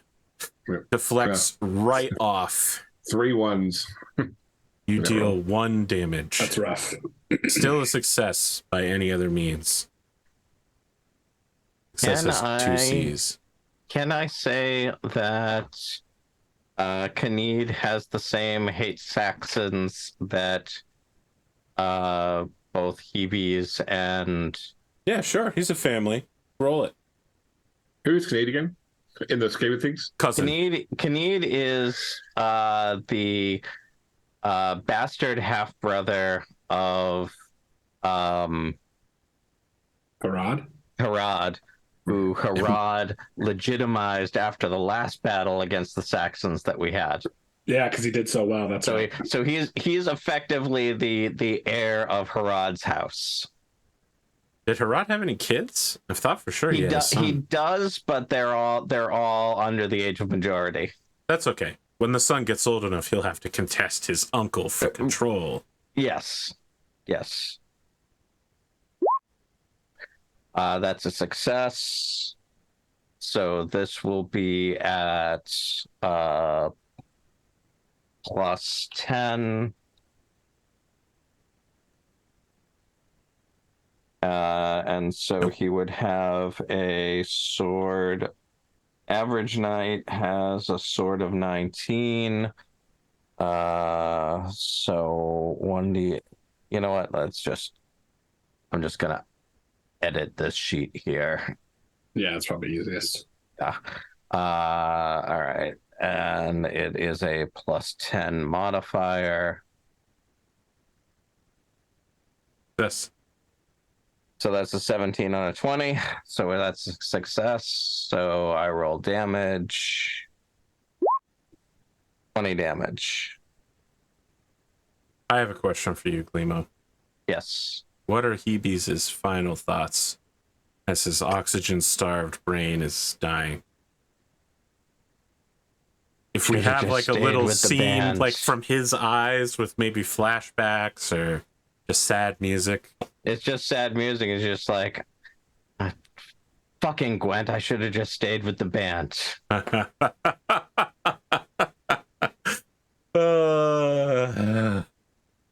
get you in the next life, Gwgan. He whistled his last tin whistle, my friends. Came so far. Man, Kanita's inheriting a pretty nice situation, all things considered. You have a pretty well tended to house, given the fact that everyone keeps dying. All right, let's roll a d20 here and see how we're doing. I think it's my turn, isn't it? Oh, hold on.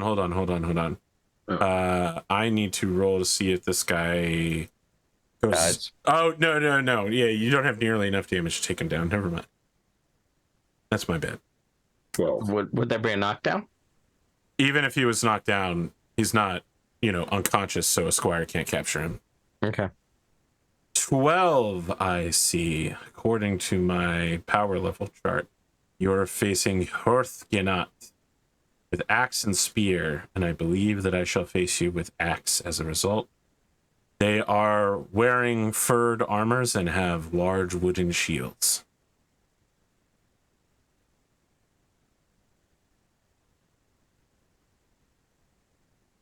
Who's first?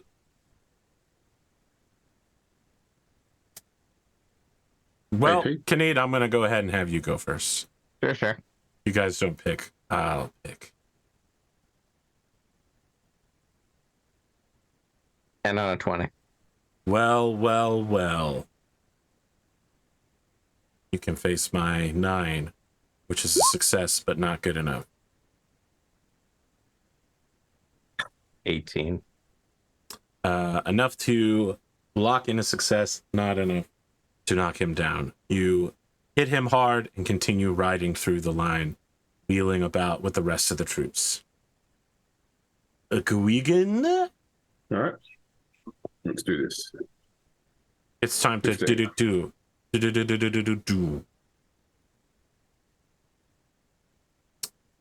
That is a success for me, but not good enough. 18 damage. Was that actually a critical on my end? Would that matter if I got a critical, but you had a minus higher 5 as well success? for being Yeah, that's why it's a critical. I think. If it is a critical, it is a critical. I've confirmed. they have an axe skill of 5, They have an axe skill of 15. but you're minus 5 to your roll, so you roll a 5.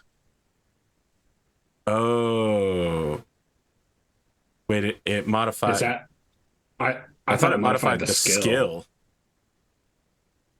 Let's see.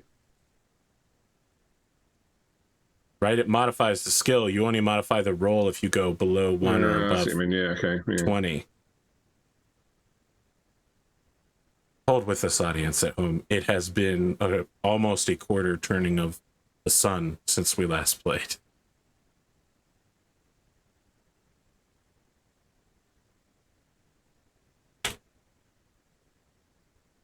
Well, yeah, it would be, wouldn't it? If that's the case. Yeah. Then, yeah. So It is a yeah. critical. Yeah. I just don't know if a critical matters when they roll under you.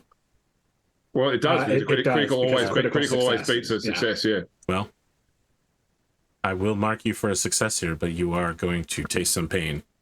And as I mentioned, he did critical with an axe, so there will be only partial armor against this. And d6. And then you get 1d6 of your shield, I think. Yep. Ooh, okay, that's a lot, but probably not an incredible amount. So I get 14, so take 22. The armor of Christ. Oh shit, I had that. It didn't matter though. It would not have. Only You'd 3. still be at -7. I was at -7 still. Yeah. Look, we don't need another player character coming back from the dead at the last second. I stay horse. Oof, good time for it. Hurt badly. Yeah, how badly are you hurt? I am 1 point off being unconscious. Okay. Is this a major wound? It is a major wound, yes. Make sure to mark that. So Yeah, I've already- age. Well, it happens after the combat's done. Okay. Yeah, when you heal it, that's when it happens. Kendrick. Yep. It's time to duel. I'm throwing the bones. You got a success? Yep. I did not. I mean, I got a success, but your success is more successier than my success. Indeed it is, and that's a 25 for damage. Let's see here. I believe with with armor and shield for 12, that it isn't anywhere close to knocking him down. Well, I mean, it's knocking him unconscious. Yes. It forces him Sure. to You check, might knock but- him down. Yeah, I'm not going to but- bother checking though, because it doesn't matter. No.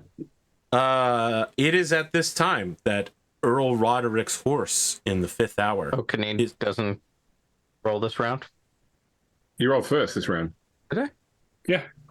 Okay, never mind. Yeah, you did 18 damage. I did Same shoot thing that I damage. did. Never mind. That's why I forgot. Earl Roderick horse is struck down in the 5th hour, and his men must come rescue him from the Saxon warriors. There is Lord. a inspired berserker present, and this is not going to be a 1 round and done. This is a full battle.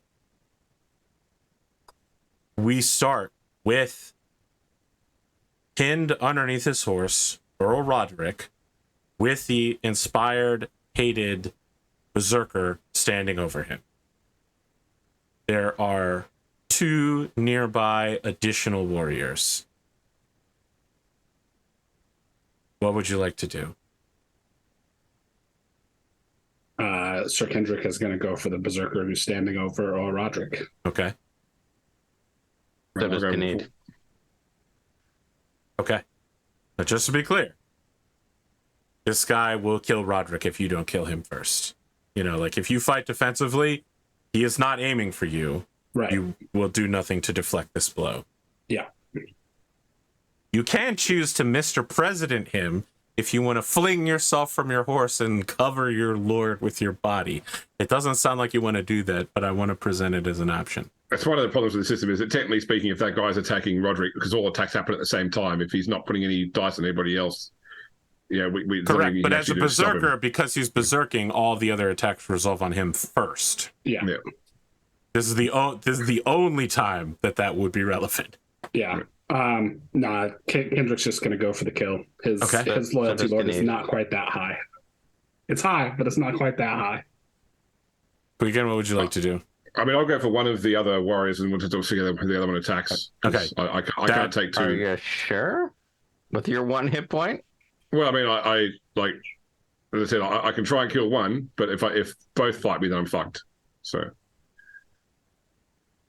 Okay. Hebes, you are back attacked by the other warrior.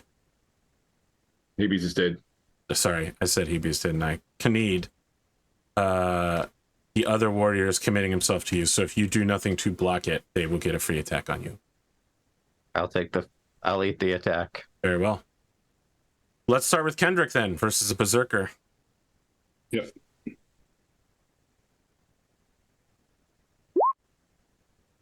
Success. That's a hit. It would seem so. Are you including the berserking bonus?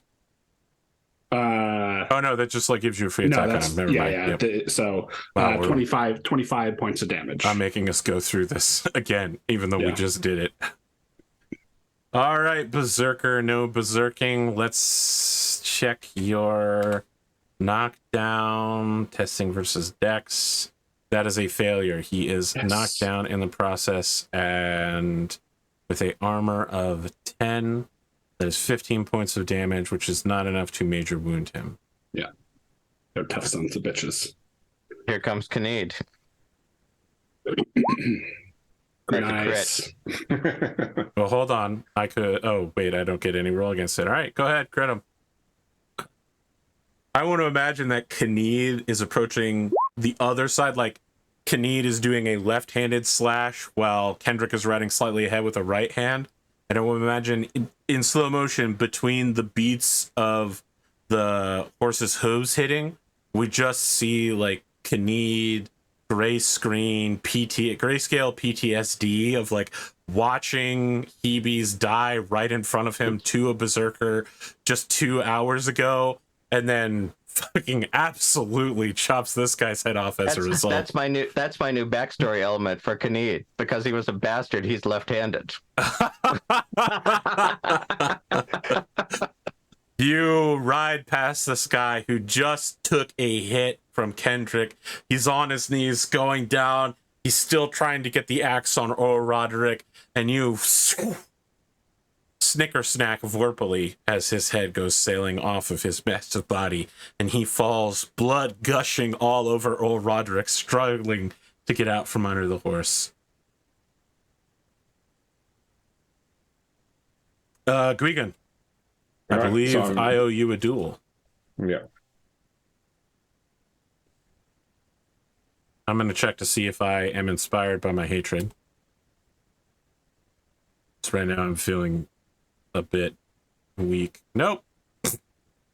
You're -5 then. Yeah. You're -10 now because of being unmounted. That's a rough time for this guy. I have a success. It's not good enough. Ooh, 14, huh? Yikes. So I got shield. It's 12. I take 2. My size is 16, so you also don't knock me down.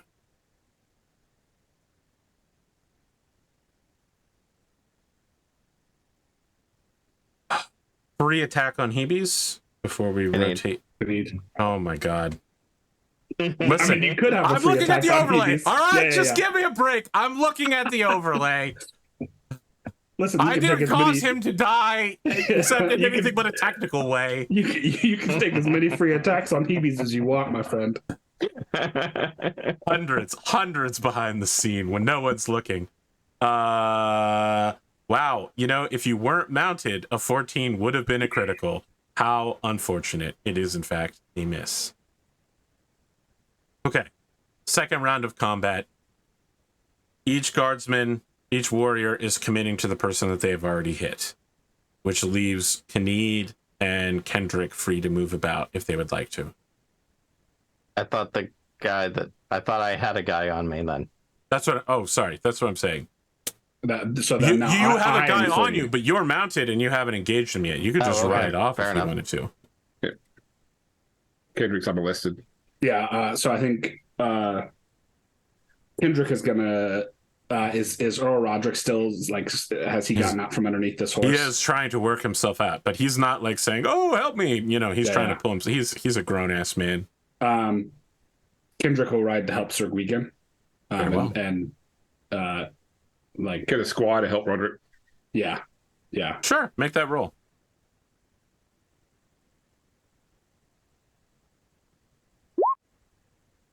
Success. All right. I want to imagine, again, too much Dungeons and Daddies has ruined my ability here. I want to imagine with all of the blood and guts everywhere that the ground is a little slick, a little muddy, and Hayden comes in and slides and brings her hands up like this, and then like slowly jet him. I thought Hayden was a okay. No, Hayden is the cousin, not the child of Owain. Okay, Hayden gets in here and carjacks the horse up to get Roderick out from underneath it, like on their knees, like ah.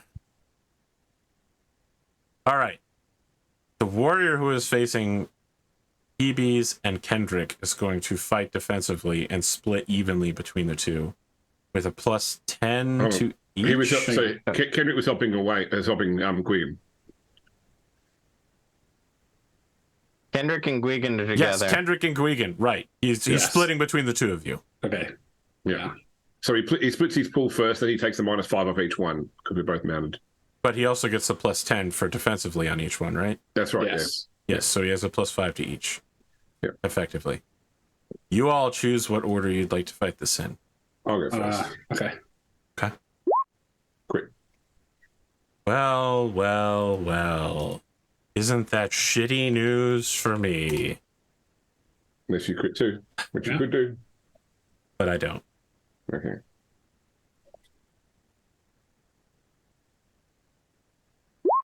$37. Okay. I'll just close that dice roll window. Kneed turns around to the guy that tried to hit him and just turns around, does one of these, and wallops in. He said he was left-handed, but Gwgan just gestured with a right-handed sword slash. Oh, that's not as good as I thought it was going to be. 10 on a 20. I also got a 10 on a 20. But because I have a -5, my axe skill is 9. Ooh. My sword skill is 19. I said it dramatically because you get to hit me. Yeah, Oh, okay, and he doesn't get a shield either. Yeah. Oh, so many ones. Well. Even without the shield, he still blocks a lot of that damage. It is enough to force a dexterity. Oh, no, it's not good enough for size or knockdown. Yep, I'm good. I stand. Apparently I stand alone, but I do stand. Let's see here. That's going to be 5 off of the hit points. Okay, all 3 of you have an option to declare what you're going to do now.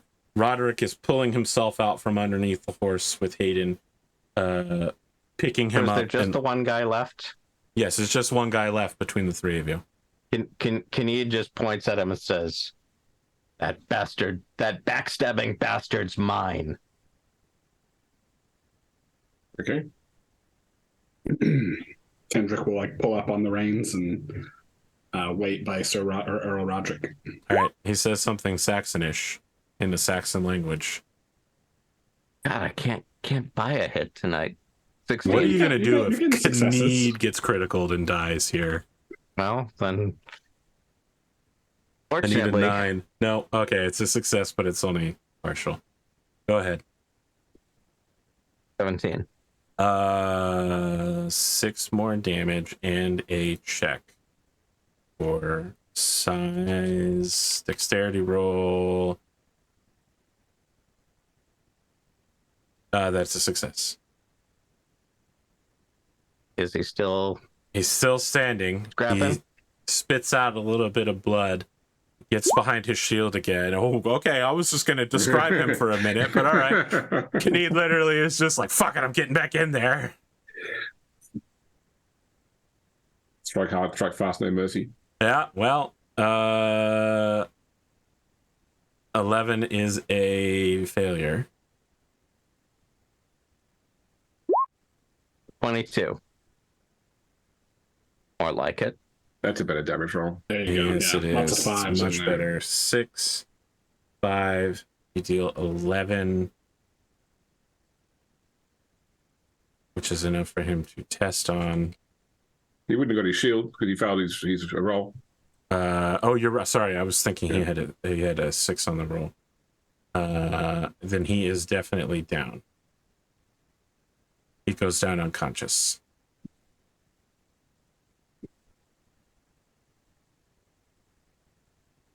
What do you want to do?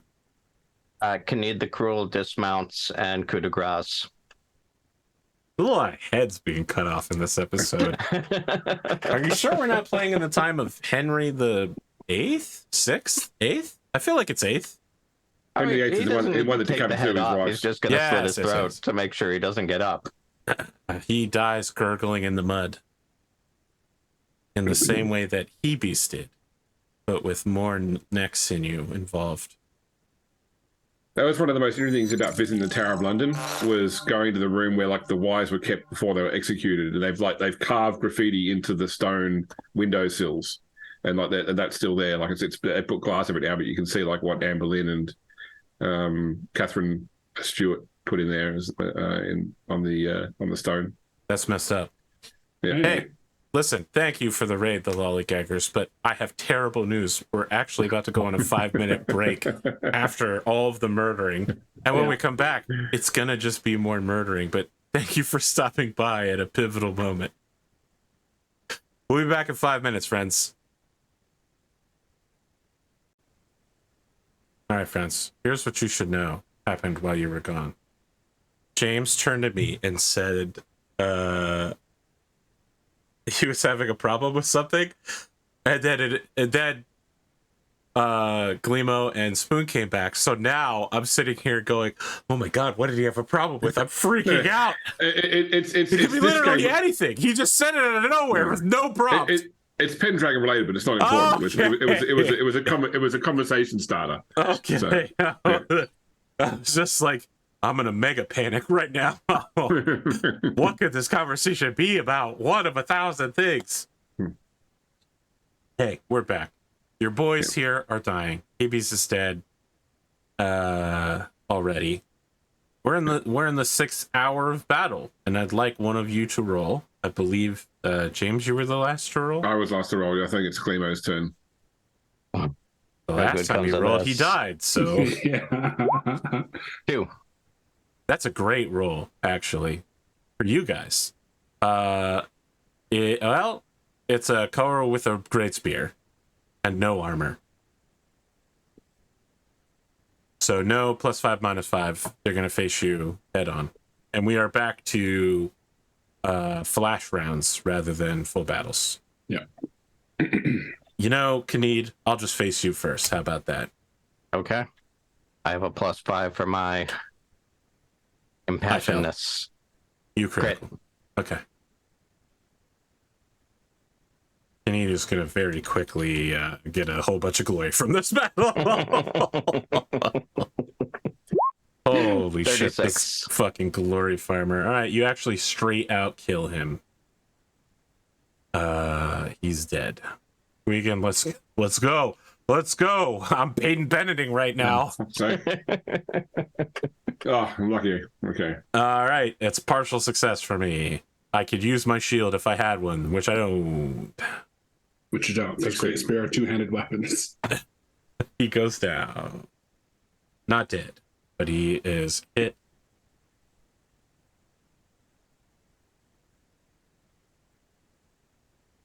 I'm here to show you, Kendric, that rocks rock. I fail. You succeed. 21 damage. The good news is, AP, I pounded through 5 episodes of Dungeon Days yesterday while cataloging my father's stuff, so I'm catching up. Excellent.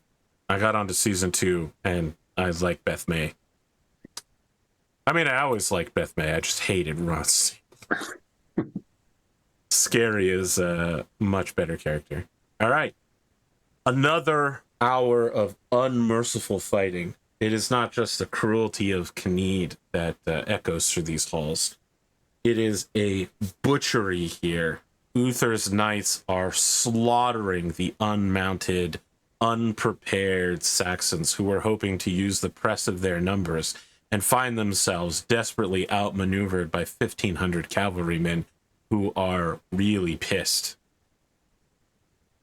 Kendric, can you please roll a d20 to see which round of opponents you face here in the 7th hour?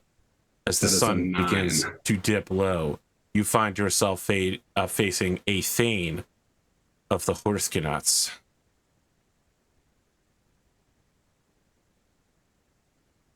All right. Who would like to face the Thane, and who would like to face the other Horsekinauts? I'm always happy to defer, especially because I'm so fucking injured. I'm happy go to for the Thane, but he would defer to his leader. Kendrick's going to go for the Thane. Very well.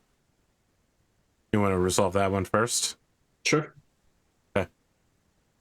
We'll go in with Axe. He will also check for hatred. Inspiring.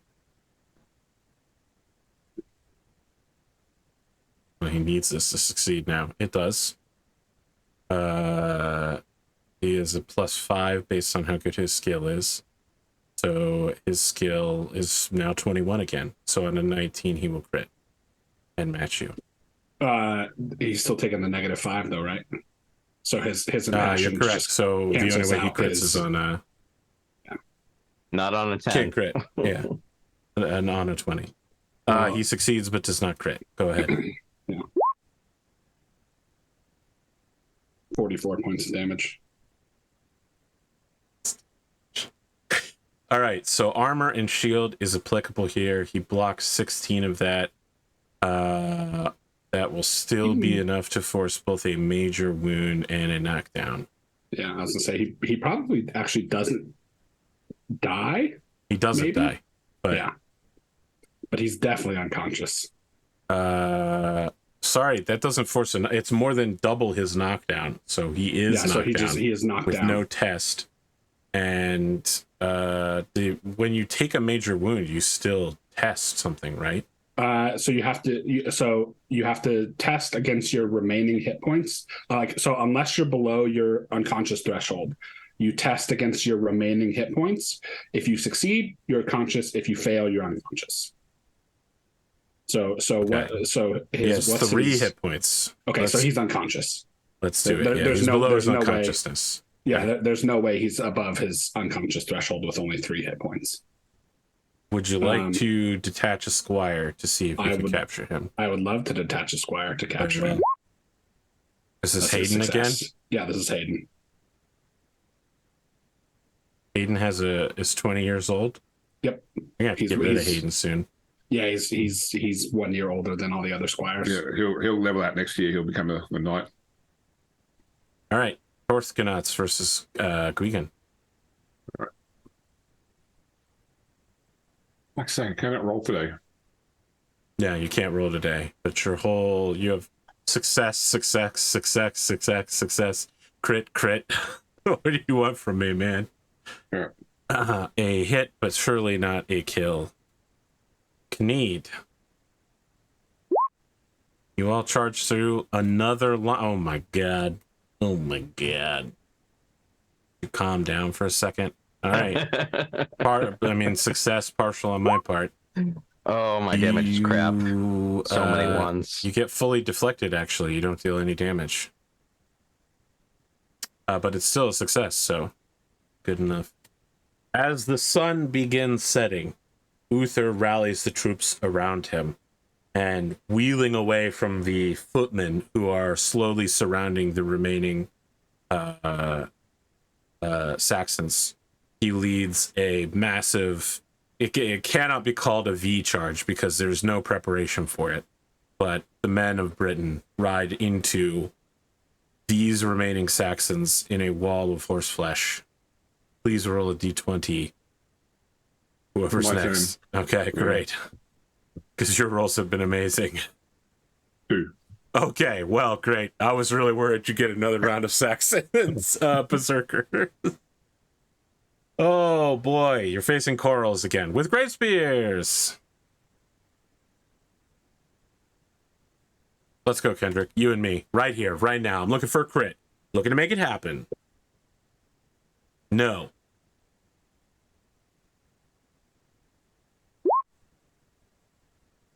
Okay, big numbers, not enough for a kill. Gwgan. I pronounced your name weirdly on purpose. That wasn't an accident, I swear. You believe me, right? Nope. Destroyed. Success. Oh, good roll there. Ooh, Nice. Hold on. Let me double check. Let me double check real quick. Nope, not enough to kill. Is it enough to force a unconsciousness? Also not gonna happen. Kneed. How many points do these kills have? 30 Okay. plus armor, plus shield. Not with great spears. Not with great spears and with shields. That is true, but still armor. Yeah. But if they only have leather, Yeah. They only have an armor. Oh, you're right. Sorry, they're unconscious. I am looking at the base Saxon warrior stats, but you are right. He has an armor rating of 1. So, so we probably both killed with ours. 30 hit points, that Yeah. will knock him unconscious if you want to go for a capture. No, I'm not that worried about. Yeah. Okay. I'd rather my squire be fighting other people than wasting time. EB's success.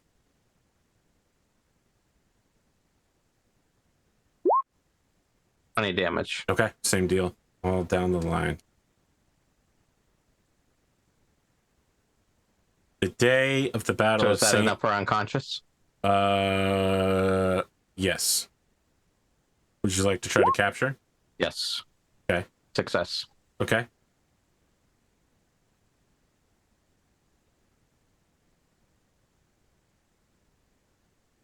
The day of the Battle of St. Albans is remembered as a decisive victory. The Saxons took many more losses, and the survivors slipped away in a entanglement as quickly as possible. British losses are significant, but not horrible. The worst news is that Duke Ulfius and Sir Brastius have both received grave wounds and are in the hospital. Aw, shucks. Each of you receives 10 libras of goods as the plunder from the horrible Saxons.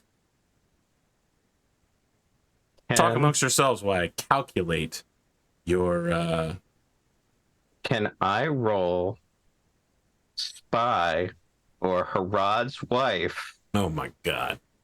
to assassinate Ulfius while he's in his Oh my hospital God. bed? Absolutely not. Listen, you had the chance to beef with him. You had the chance to continue playing that family line. You not only chose not to do it, but the second guy is also dead. Does Kneed doesn't even have the spy skill. But no. Oh, you're asking about the wife. No, I'm not. Herawd's wife. Yes. No, I'm not going to allow this. Absolutely not. Sorry, she's not even here. Yeah, she's not here at the battle. Yeah. Fair enough. She's hundreds of miles away. No. Fair enough. I almost considered letting you do it because I don't like the idea of necessary NPCs, but he is a major player in upcoming and all future events. Can my wife fire a 115-pound gun into his tent?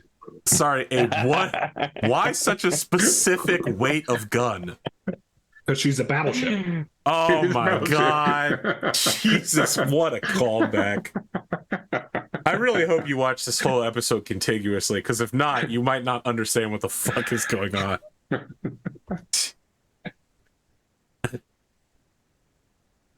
For it to be a 115-pound gun, it would have to be a battleship of the modern era, not even like World War II. All right.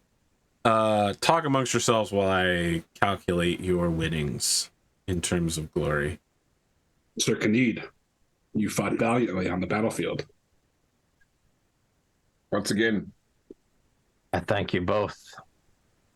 I'm trying to do the house of my brother proud.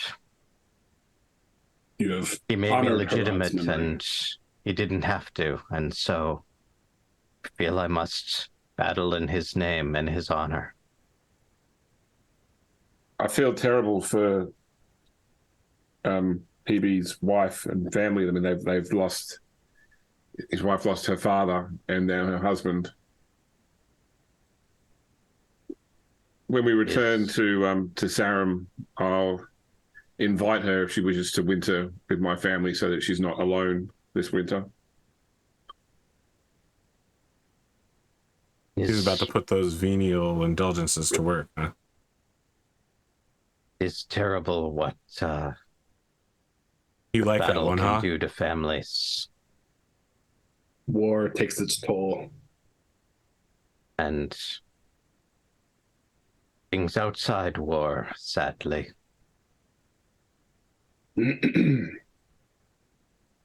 What became of King Octa? Did anyone see?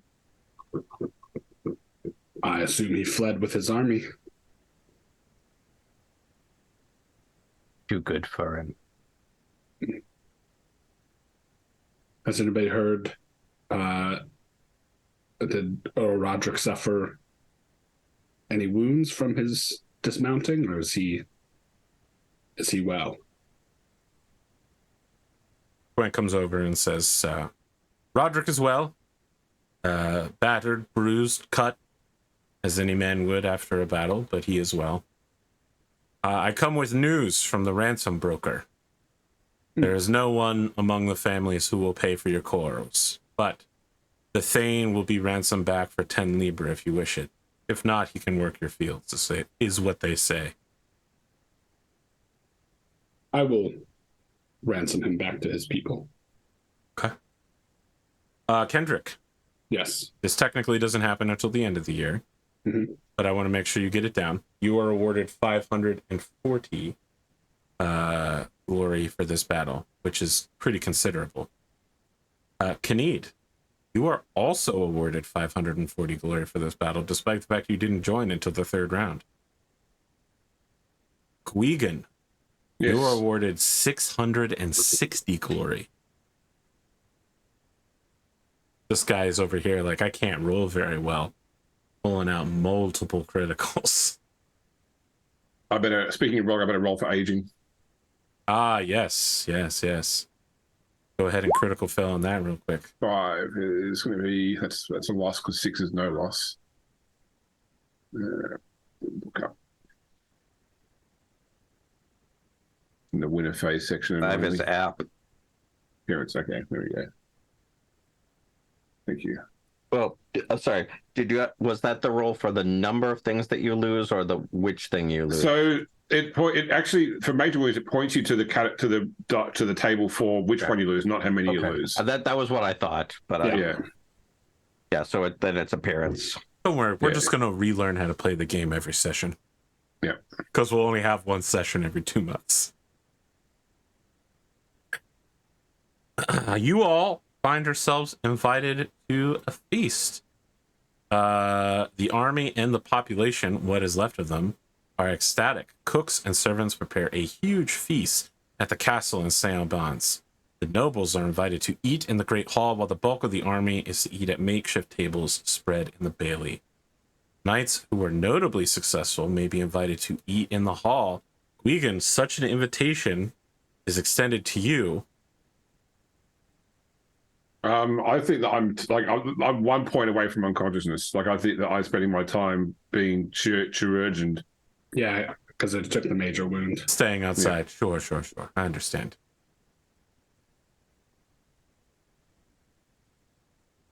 Kinnead, we don't know a lot about you. Is there anything we learn as you sit with the rest of the order? Well, don't let me be too presumptuous, but do you sit with the rest of the order of the axe at the tables of the bailies outside? If they'll have Kinnead would sit with them. He is certainly invited. Yeah, 100%. I think that Gwgan looks at you, Kinnead, and he says, "It's good to have a new member. There are some duties you must have." Do I? You mean Gwent? Yeah, sorry, Gwent. This is the problem, is I'm looking at the overlay and saying the name that I'm looking at the time. Jesus. We should just do like the HBO and just give ourselves all anglicized names. Like, I'm Bob. This is Steve. That way it'll be easy to remember. Of course, Bob and Aerith. Yeah. Yeah. So Gwent says to you, Kinnead,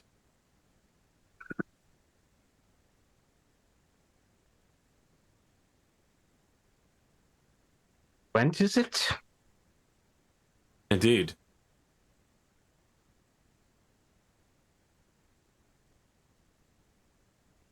You are Herawd's brother, if I recall well.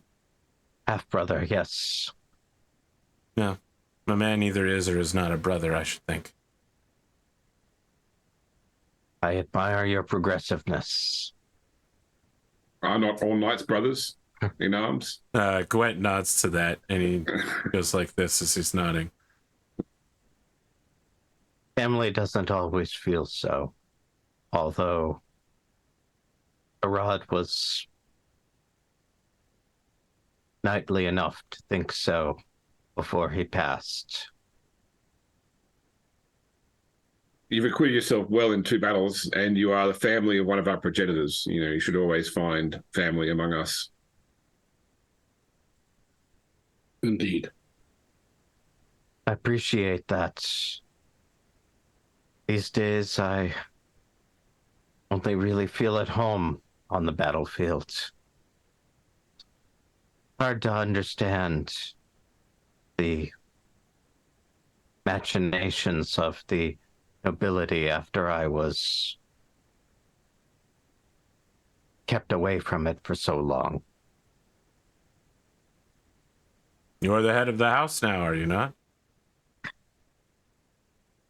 I am upon my brother's death until his heir comes of age.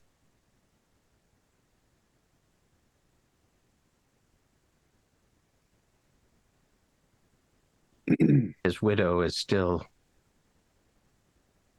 much distraught. He raises a toast. To Herawd, then. To Sir Herawd. He would have fought well if he had been here on the fields of St. Albans.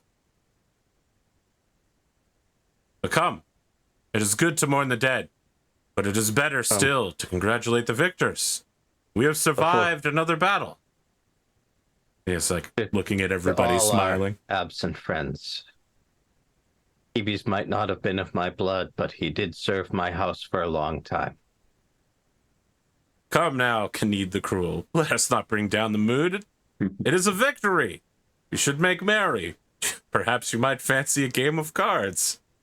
It will take your mind off of the past. While we're toasting, God bless Earl Roderick and God bless the king. May he reign long. To the king, Gwen says, standing up at his table, and then there's like a wave of people toasting the king across the bailey. Long live the king. Long live the king! Long live the king, and I really wanted to be Lion King. And may it be so that he has such companions as us to watch over him. I would like everyone to make a temperate roll real quick. I'm going to assume that Canid doesn't have a good temperate. Ooh, a success. That seems like it's about right. Sure. I lowered mine to 7. I'm going to ask all the pagans in the house to roll for lustful. I feel like Canid is probably pagan. I think it's pagans just in the house me. say, hey-oh. I feel like Canid is probably pagan. Where is... I mean, was Herawd pagan? Because if the answer is yes, then yes, Herawd was pagan, yeah. almost certainly that Canid is also pagan. So... Gwgan, I will offer you the choice if you'd like to roll for lustfulness. No, I will not. Very well. Kendric, once again, you are unfaithful to your wife. Can I at least try a chase roll? Absolutely, go ahead. I mean, it'll only work on a critical, but yeah, no. Sure. No. Go ahead and check mark lustfulness. Sure. And, you're just drunk. The atmosphere is hype. There are many people willing to share in the victory.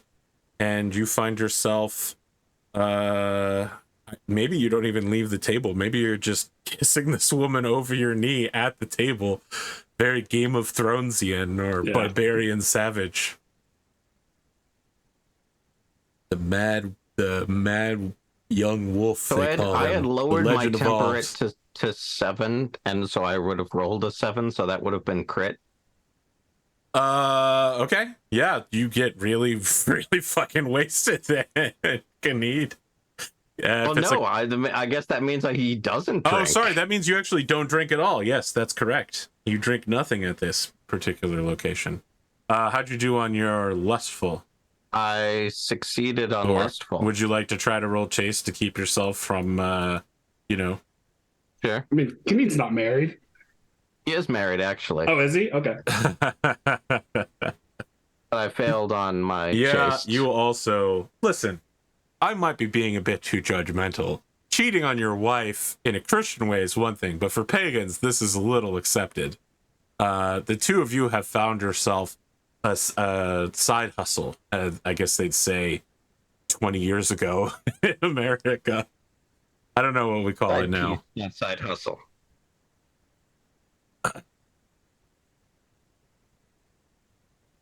At midnight, as you are all still celebrating, there are many screams that resound in the halls of the castle of St. Albans. What do you do? You can see other knights and armsmen, sergeants and mercenaries, serving women, ladies, all rousing around you at the sound of the screams. Khaneed is sky-clad with his sword. You're also still drunk because you critically fumbled it. No. He's not drunk. Oh, He's my not apologies. drunk. Yes, you are not drunk. When you say skyclad, that's a euphemism for I am naked, right? Stone cold Yes. sober. Okay. Yeah. You're stone cold sober naked. Great. The literal worst combination between those two traits. Drunk with your clothes on would be much better. Let's go investigate. Yeah. Because that's where Earl Roderick is, right? At the keep. Indeed, he and the king and many dukes and others beside are in there. The two of you leave Khaneed? I think we'll call him along. Sir Khaneed, to the keep. I assume we're out of armor now, by the way. Yeah, yes, I mean, you're in feasting yeah. clothes. Yeah, Yeah. you can still take weapons, though. Yeah. I mean, Swords. taking a sword inside the Hall of the Lord is against the law without permission. Yeah, but Knives, they're surely. screaming. They're Knives. screaming from the inside. Knives, okay, guys. daggers, It's knives. sure. 30-inch knife. Gwent goes with you. He is drunk and is handling it poorly. You make your way inside the hall, and you find that there are men and women, old and young, children and elder, all of them vomiting food and blood, pissing and shitting blood. It runs from their eyes and ears. It is horrible to look upon. And you might think, oh, this is a couple people. This is the gathered nobility of the entirety of the Kingdom of England. They are all spasming or already dead. And with the amount of blood coming out of each of them, even if they were to stop this very moment, they would still die. Gwent does nothing. He is simply stunned by the sight of this as people begin. I mean, Khaneed, you basically are covered in blood almost immediately because you're naked. I would like to try and read the life will of first try to aid too. find Uther. Okay. He's going to try to find Uther and render first aid to Uther. Okay. I'm going for the Earl.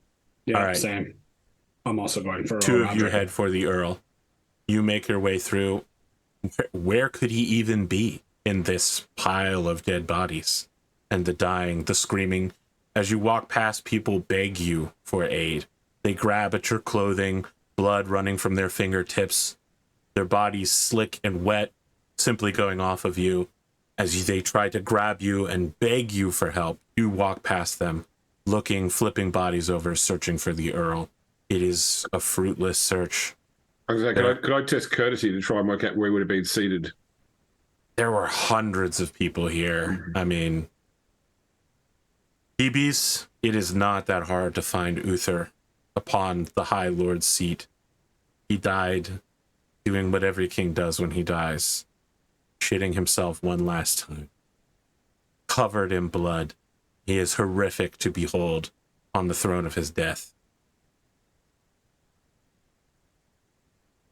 There has been a king slaying.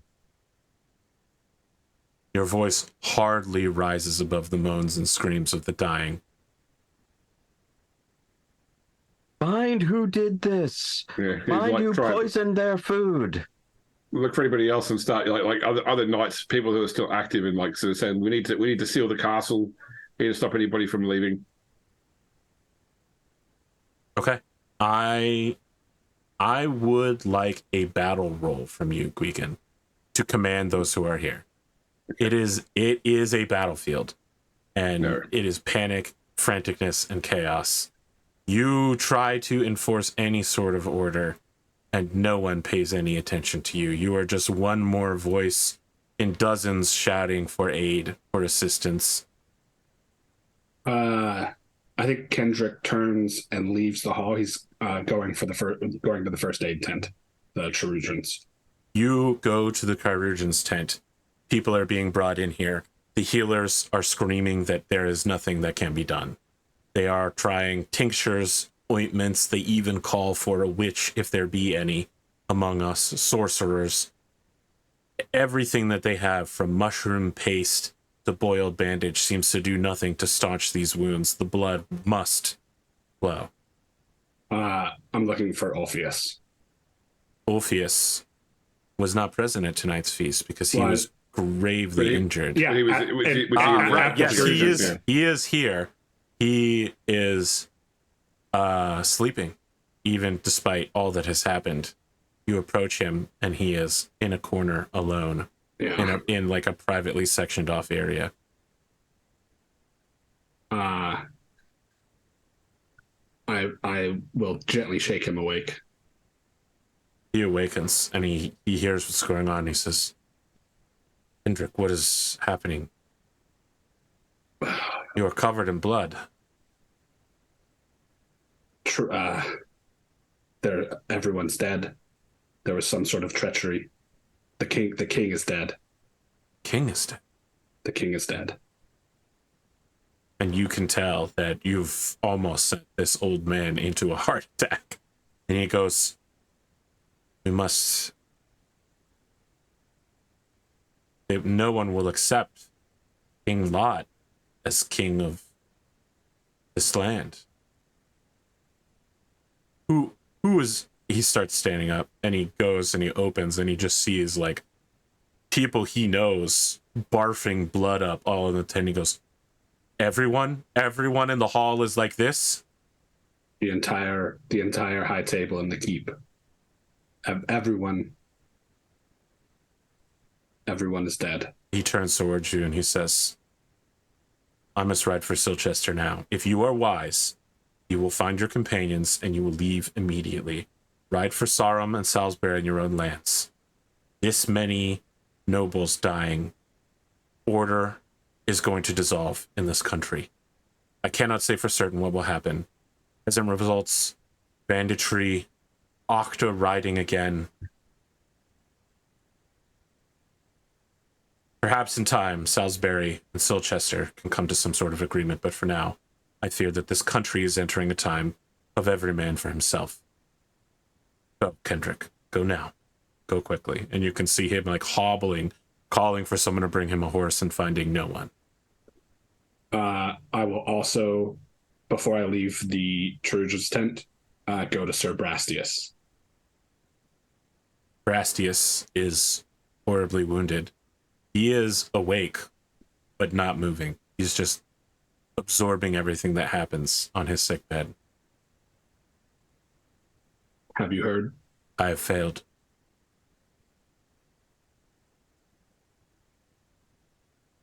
It is an ill night. Good luck, Sir Brastius. And to you, Sir Kendric. I fear that we all shall need all the luck that God can give. And then he will go and find his compatriots. I think that as you all perhaps choose your course of action. The camera just stays on Brastius, staring hollowly out into the sick tent. No light left in his eyes, his face ashen and grave, knowing that as the bodyguard of the king, he has failed fully and utterly, and that this country now falls to ruin because of his failure. So anyway, what's going on with you guys? Kenny is still running around naked, covered in blood, looking like a Saxon for all things. Pretty much.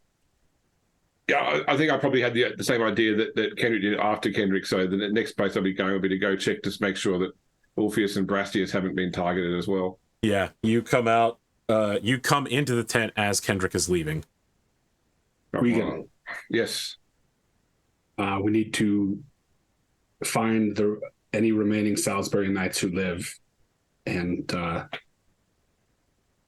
depart. Orpheus and Brastius? Both live. Orpheus is already preparing to leave for Silchester. He advised that we do the same.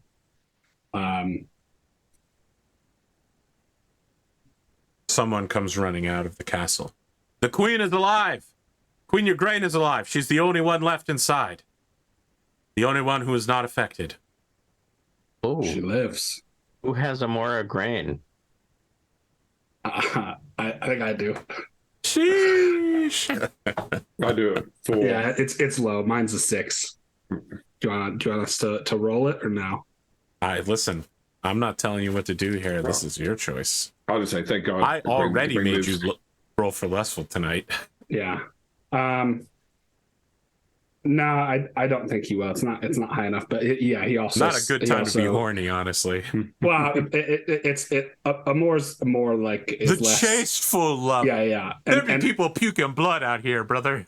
It's no time for simping. It would probably be more like, oh, we need to go to the queen and protect her and see what she wants us to do. But no, I think he's going to stick to his course of action of gathering the Knights of Salisbury and heading home. But yeah, he'll make. Send our squires to carry the word further. Like, we need to go and find all the Salisbury Knights. Yeah. You find yourselves riding down the King's Road from Hartford, alongside other knights of various counties. In the confusion of the morning, there is mist and madness. But when that passes, you do find yourselves riding alongside Dame Titania and her knights, who have yet to earn an orderly name. But they are obviously going the same way that you are. Titania rides alongside you and says, "Where were all of you last night? Did you see what happened?" "We were at the low tables." We were out in the Bailey. "So were we." I If you rang when we heard the ruckus, but it was too late. They were already all mostly dead. Witch magic for sure. Poison. When you say poison, you see that, several other members of her companionship nodded at that and said, "Naroon is just like I. Poison, I should think." Seen it before. None that I've seen before. Nothing like that, but... He reaches out a hand and says, "Sir Naroon, you may know me as the Brutal." Neat. Good to meet you. It's good I've to heard of have you. Men of arms, men of action, with everything that's happening. Yeah, I think at that point, Lanier steps in and says, "What do you mean, men of arms, men of action? What do you think is happening?" King is dead. His heir is missing. Everything's going to fall apart. Surely King Lot of Orkney and the eldest daughter of King Uther will come down. The other nobles won't accept that. So I'd like, and I know I haven't rolled up his stats, but I'd like to think that Kinnead spent enough time with Herawd and Harfin that he has a bead on politics. The other lands of Britain will not unite under lot. Without an heir of Uther, the lands are going to fall apart. There will be no peace. And the Saxons will take advantage. We must We defend need to Salisbury. defend what we have by strength of arms, while the nobility figures themselves out.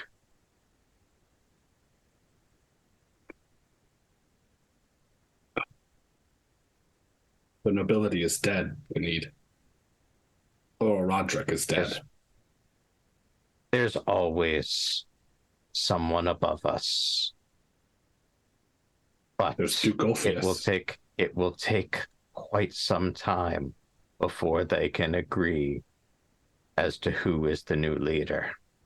I mean, I'm assuming that Robert and Jenna weren't at the feast. That is correct, That because was Lady Salisbury, Elaine was not there either. Yeah, so we still have a countess. Yeah. And Our small fiefdom might be safe, or might have a lineage that we can get behind. But Britain as a whole is going to devolve into civil war. We're going to need men of action. All right. Until that settles out. Final scene for this part is, like the main theme of the campaign playing as the screen fades to black. And then, we get the Age of Uther, but then the Uther is covered in blood and bleeds off of the logo and is replaced by Age of Anarchy, which is made out of flames. Post-credits scene is a body being borne across the sea. It is hands made from the foamy, choppy water beneath it. Hundreds of them are coming out of the water and lifting a sort of mangled figure. Each hand comes up and carries it a little way before the water splashes down as a body is borne sideways across the scene. The camera continuously cuts. Hands made of sand bear it across the beach. Hands made of earth and grass bear it across the plains. Hands made of bark and bitter oak bear it into a forest. And the body of Sir Herawd is lain in the center of a circle of mushrooms. As a helmeted figure with cutouts for long elven ears kneels before it, and a familiar-looking sword is pulled out of a sheath and laid beside the body of Sir Herawd. And the voice of a familiar grandfather says, "Get up, boy. Sir Herawd, get up. Herawd, you feel yourself being kicked?"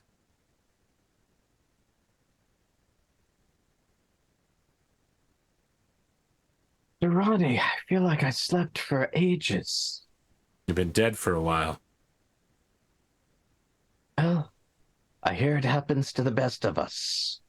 It happens to literally everyone. He holds out a gauntlet for you to grab.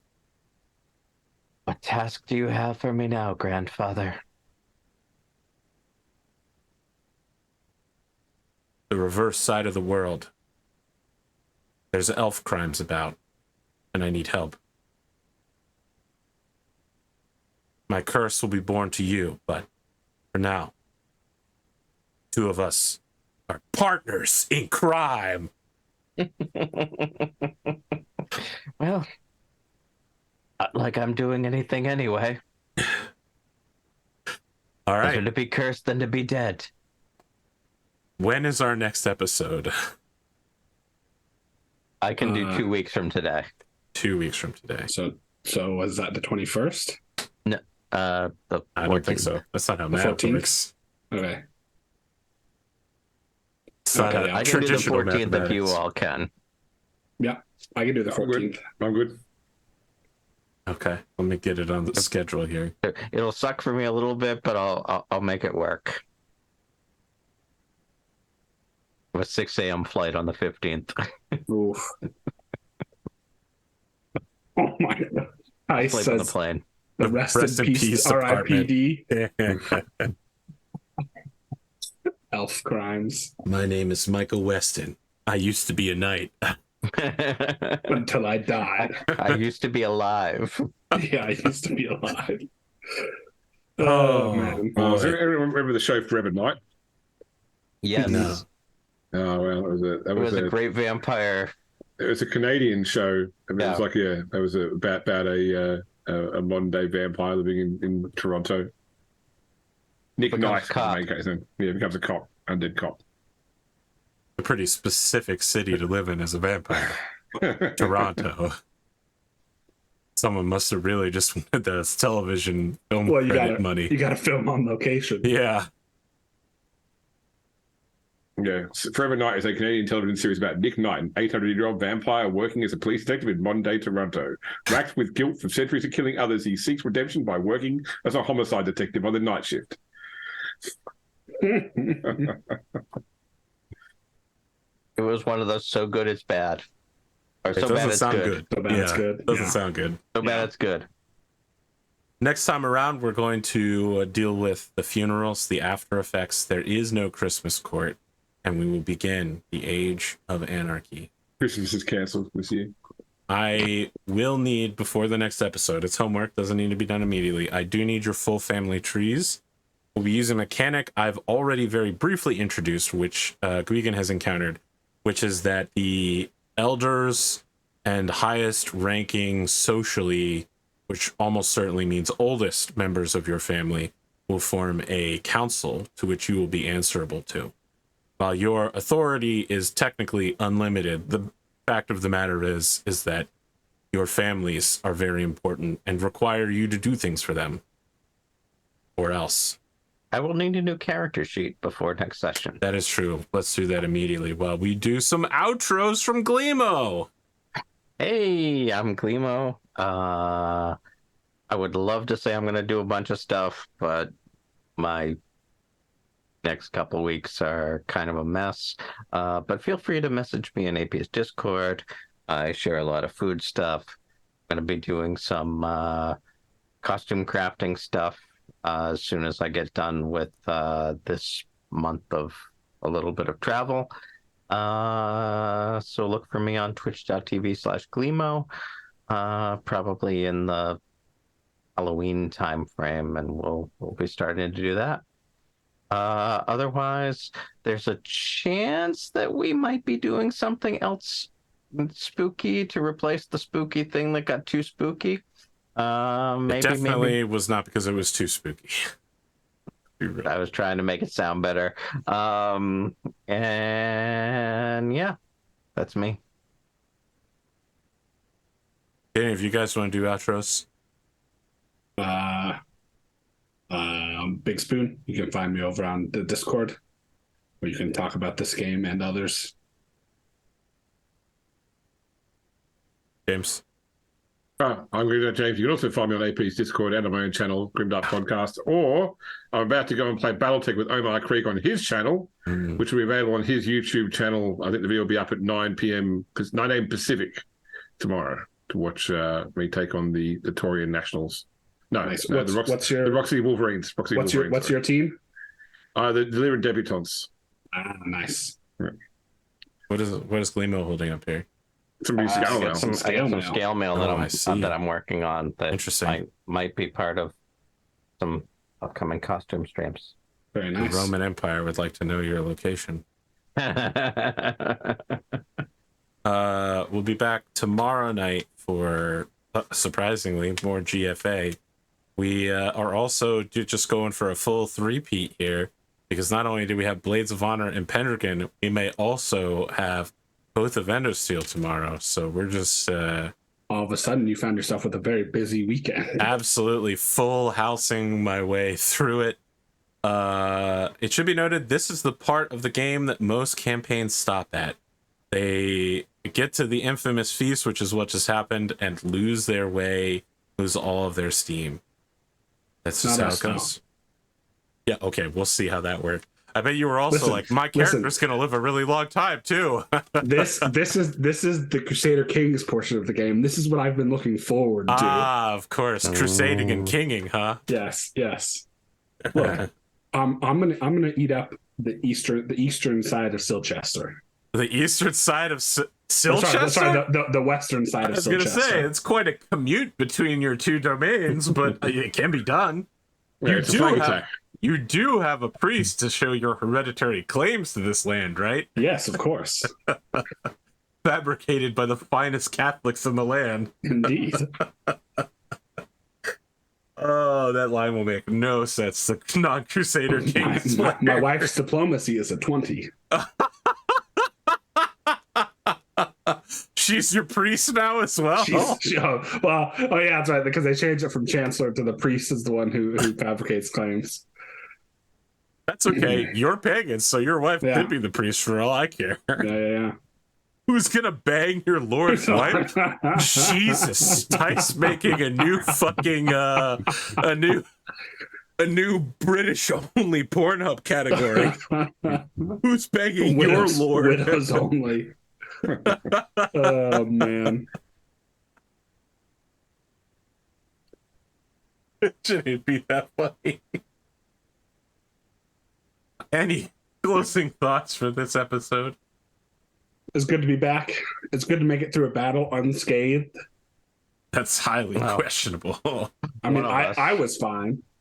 Or I'm usually the one who you have new dad energy. Yeah, I'm usually the one who gets knocked out. Like, but it's good. It's good to be back. By the way, I feel like going back to the House of Laverstock for the Age of Anarchy, that kind of tracks.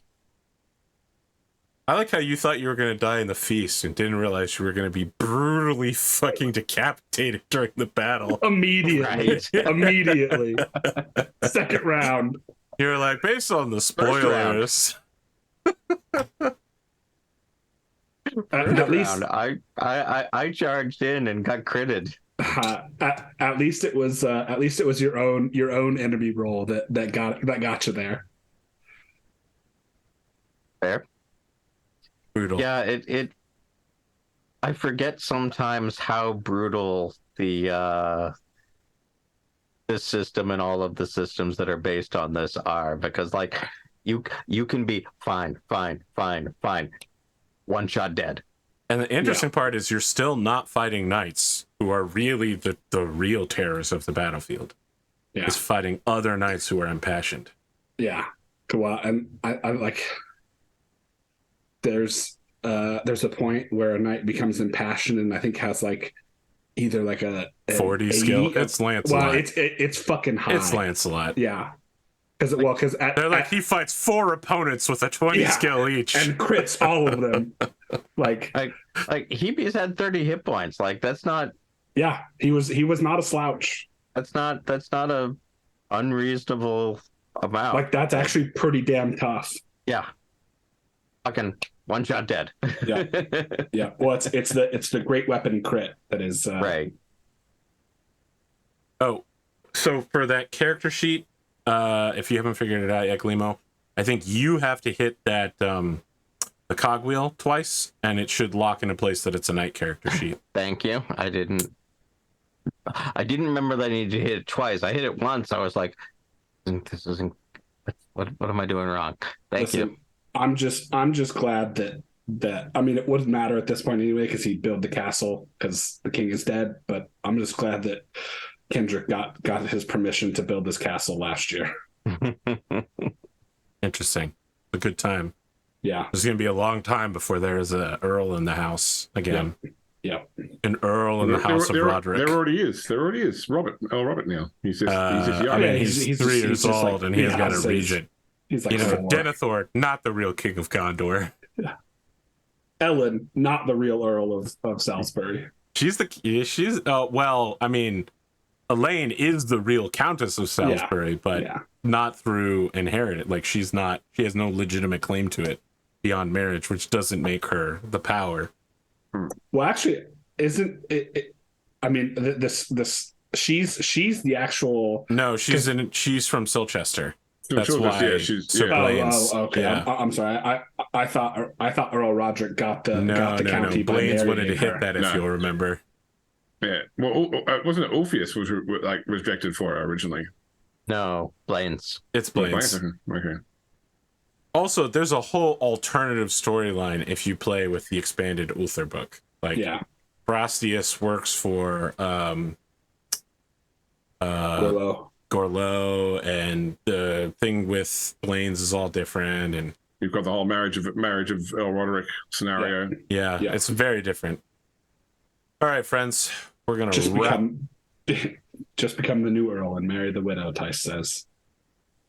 But first off, that's not how that works, even remotely. But But start looking at your daughters, guys. To who's going to marry Robert when he grows up. There you go.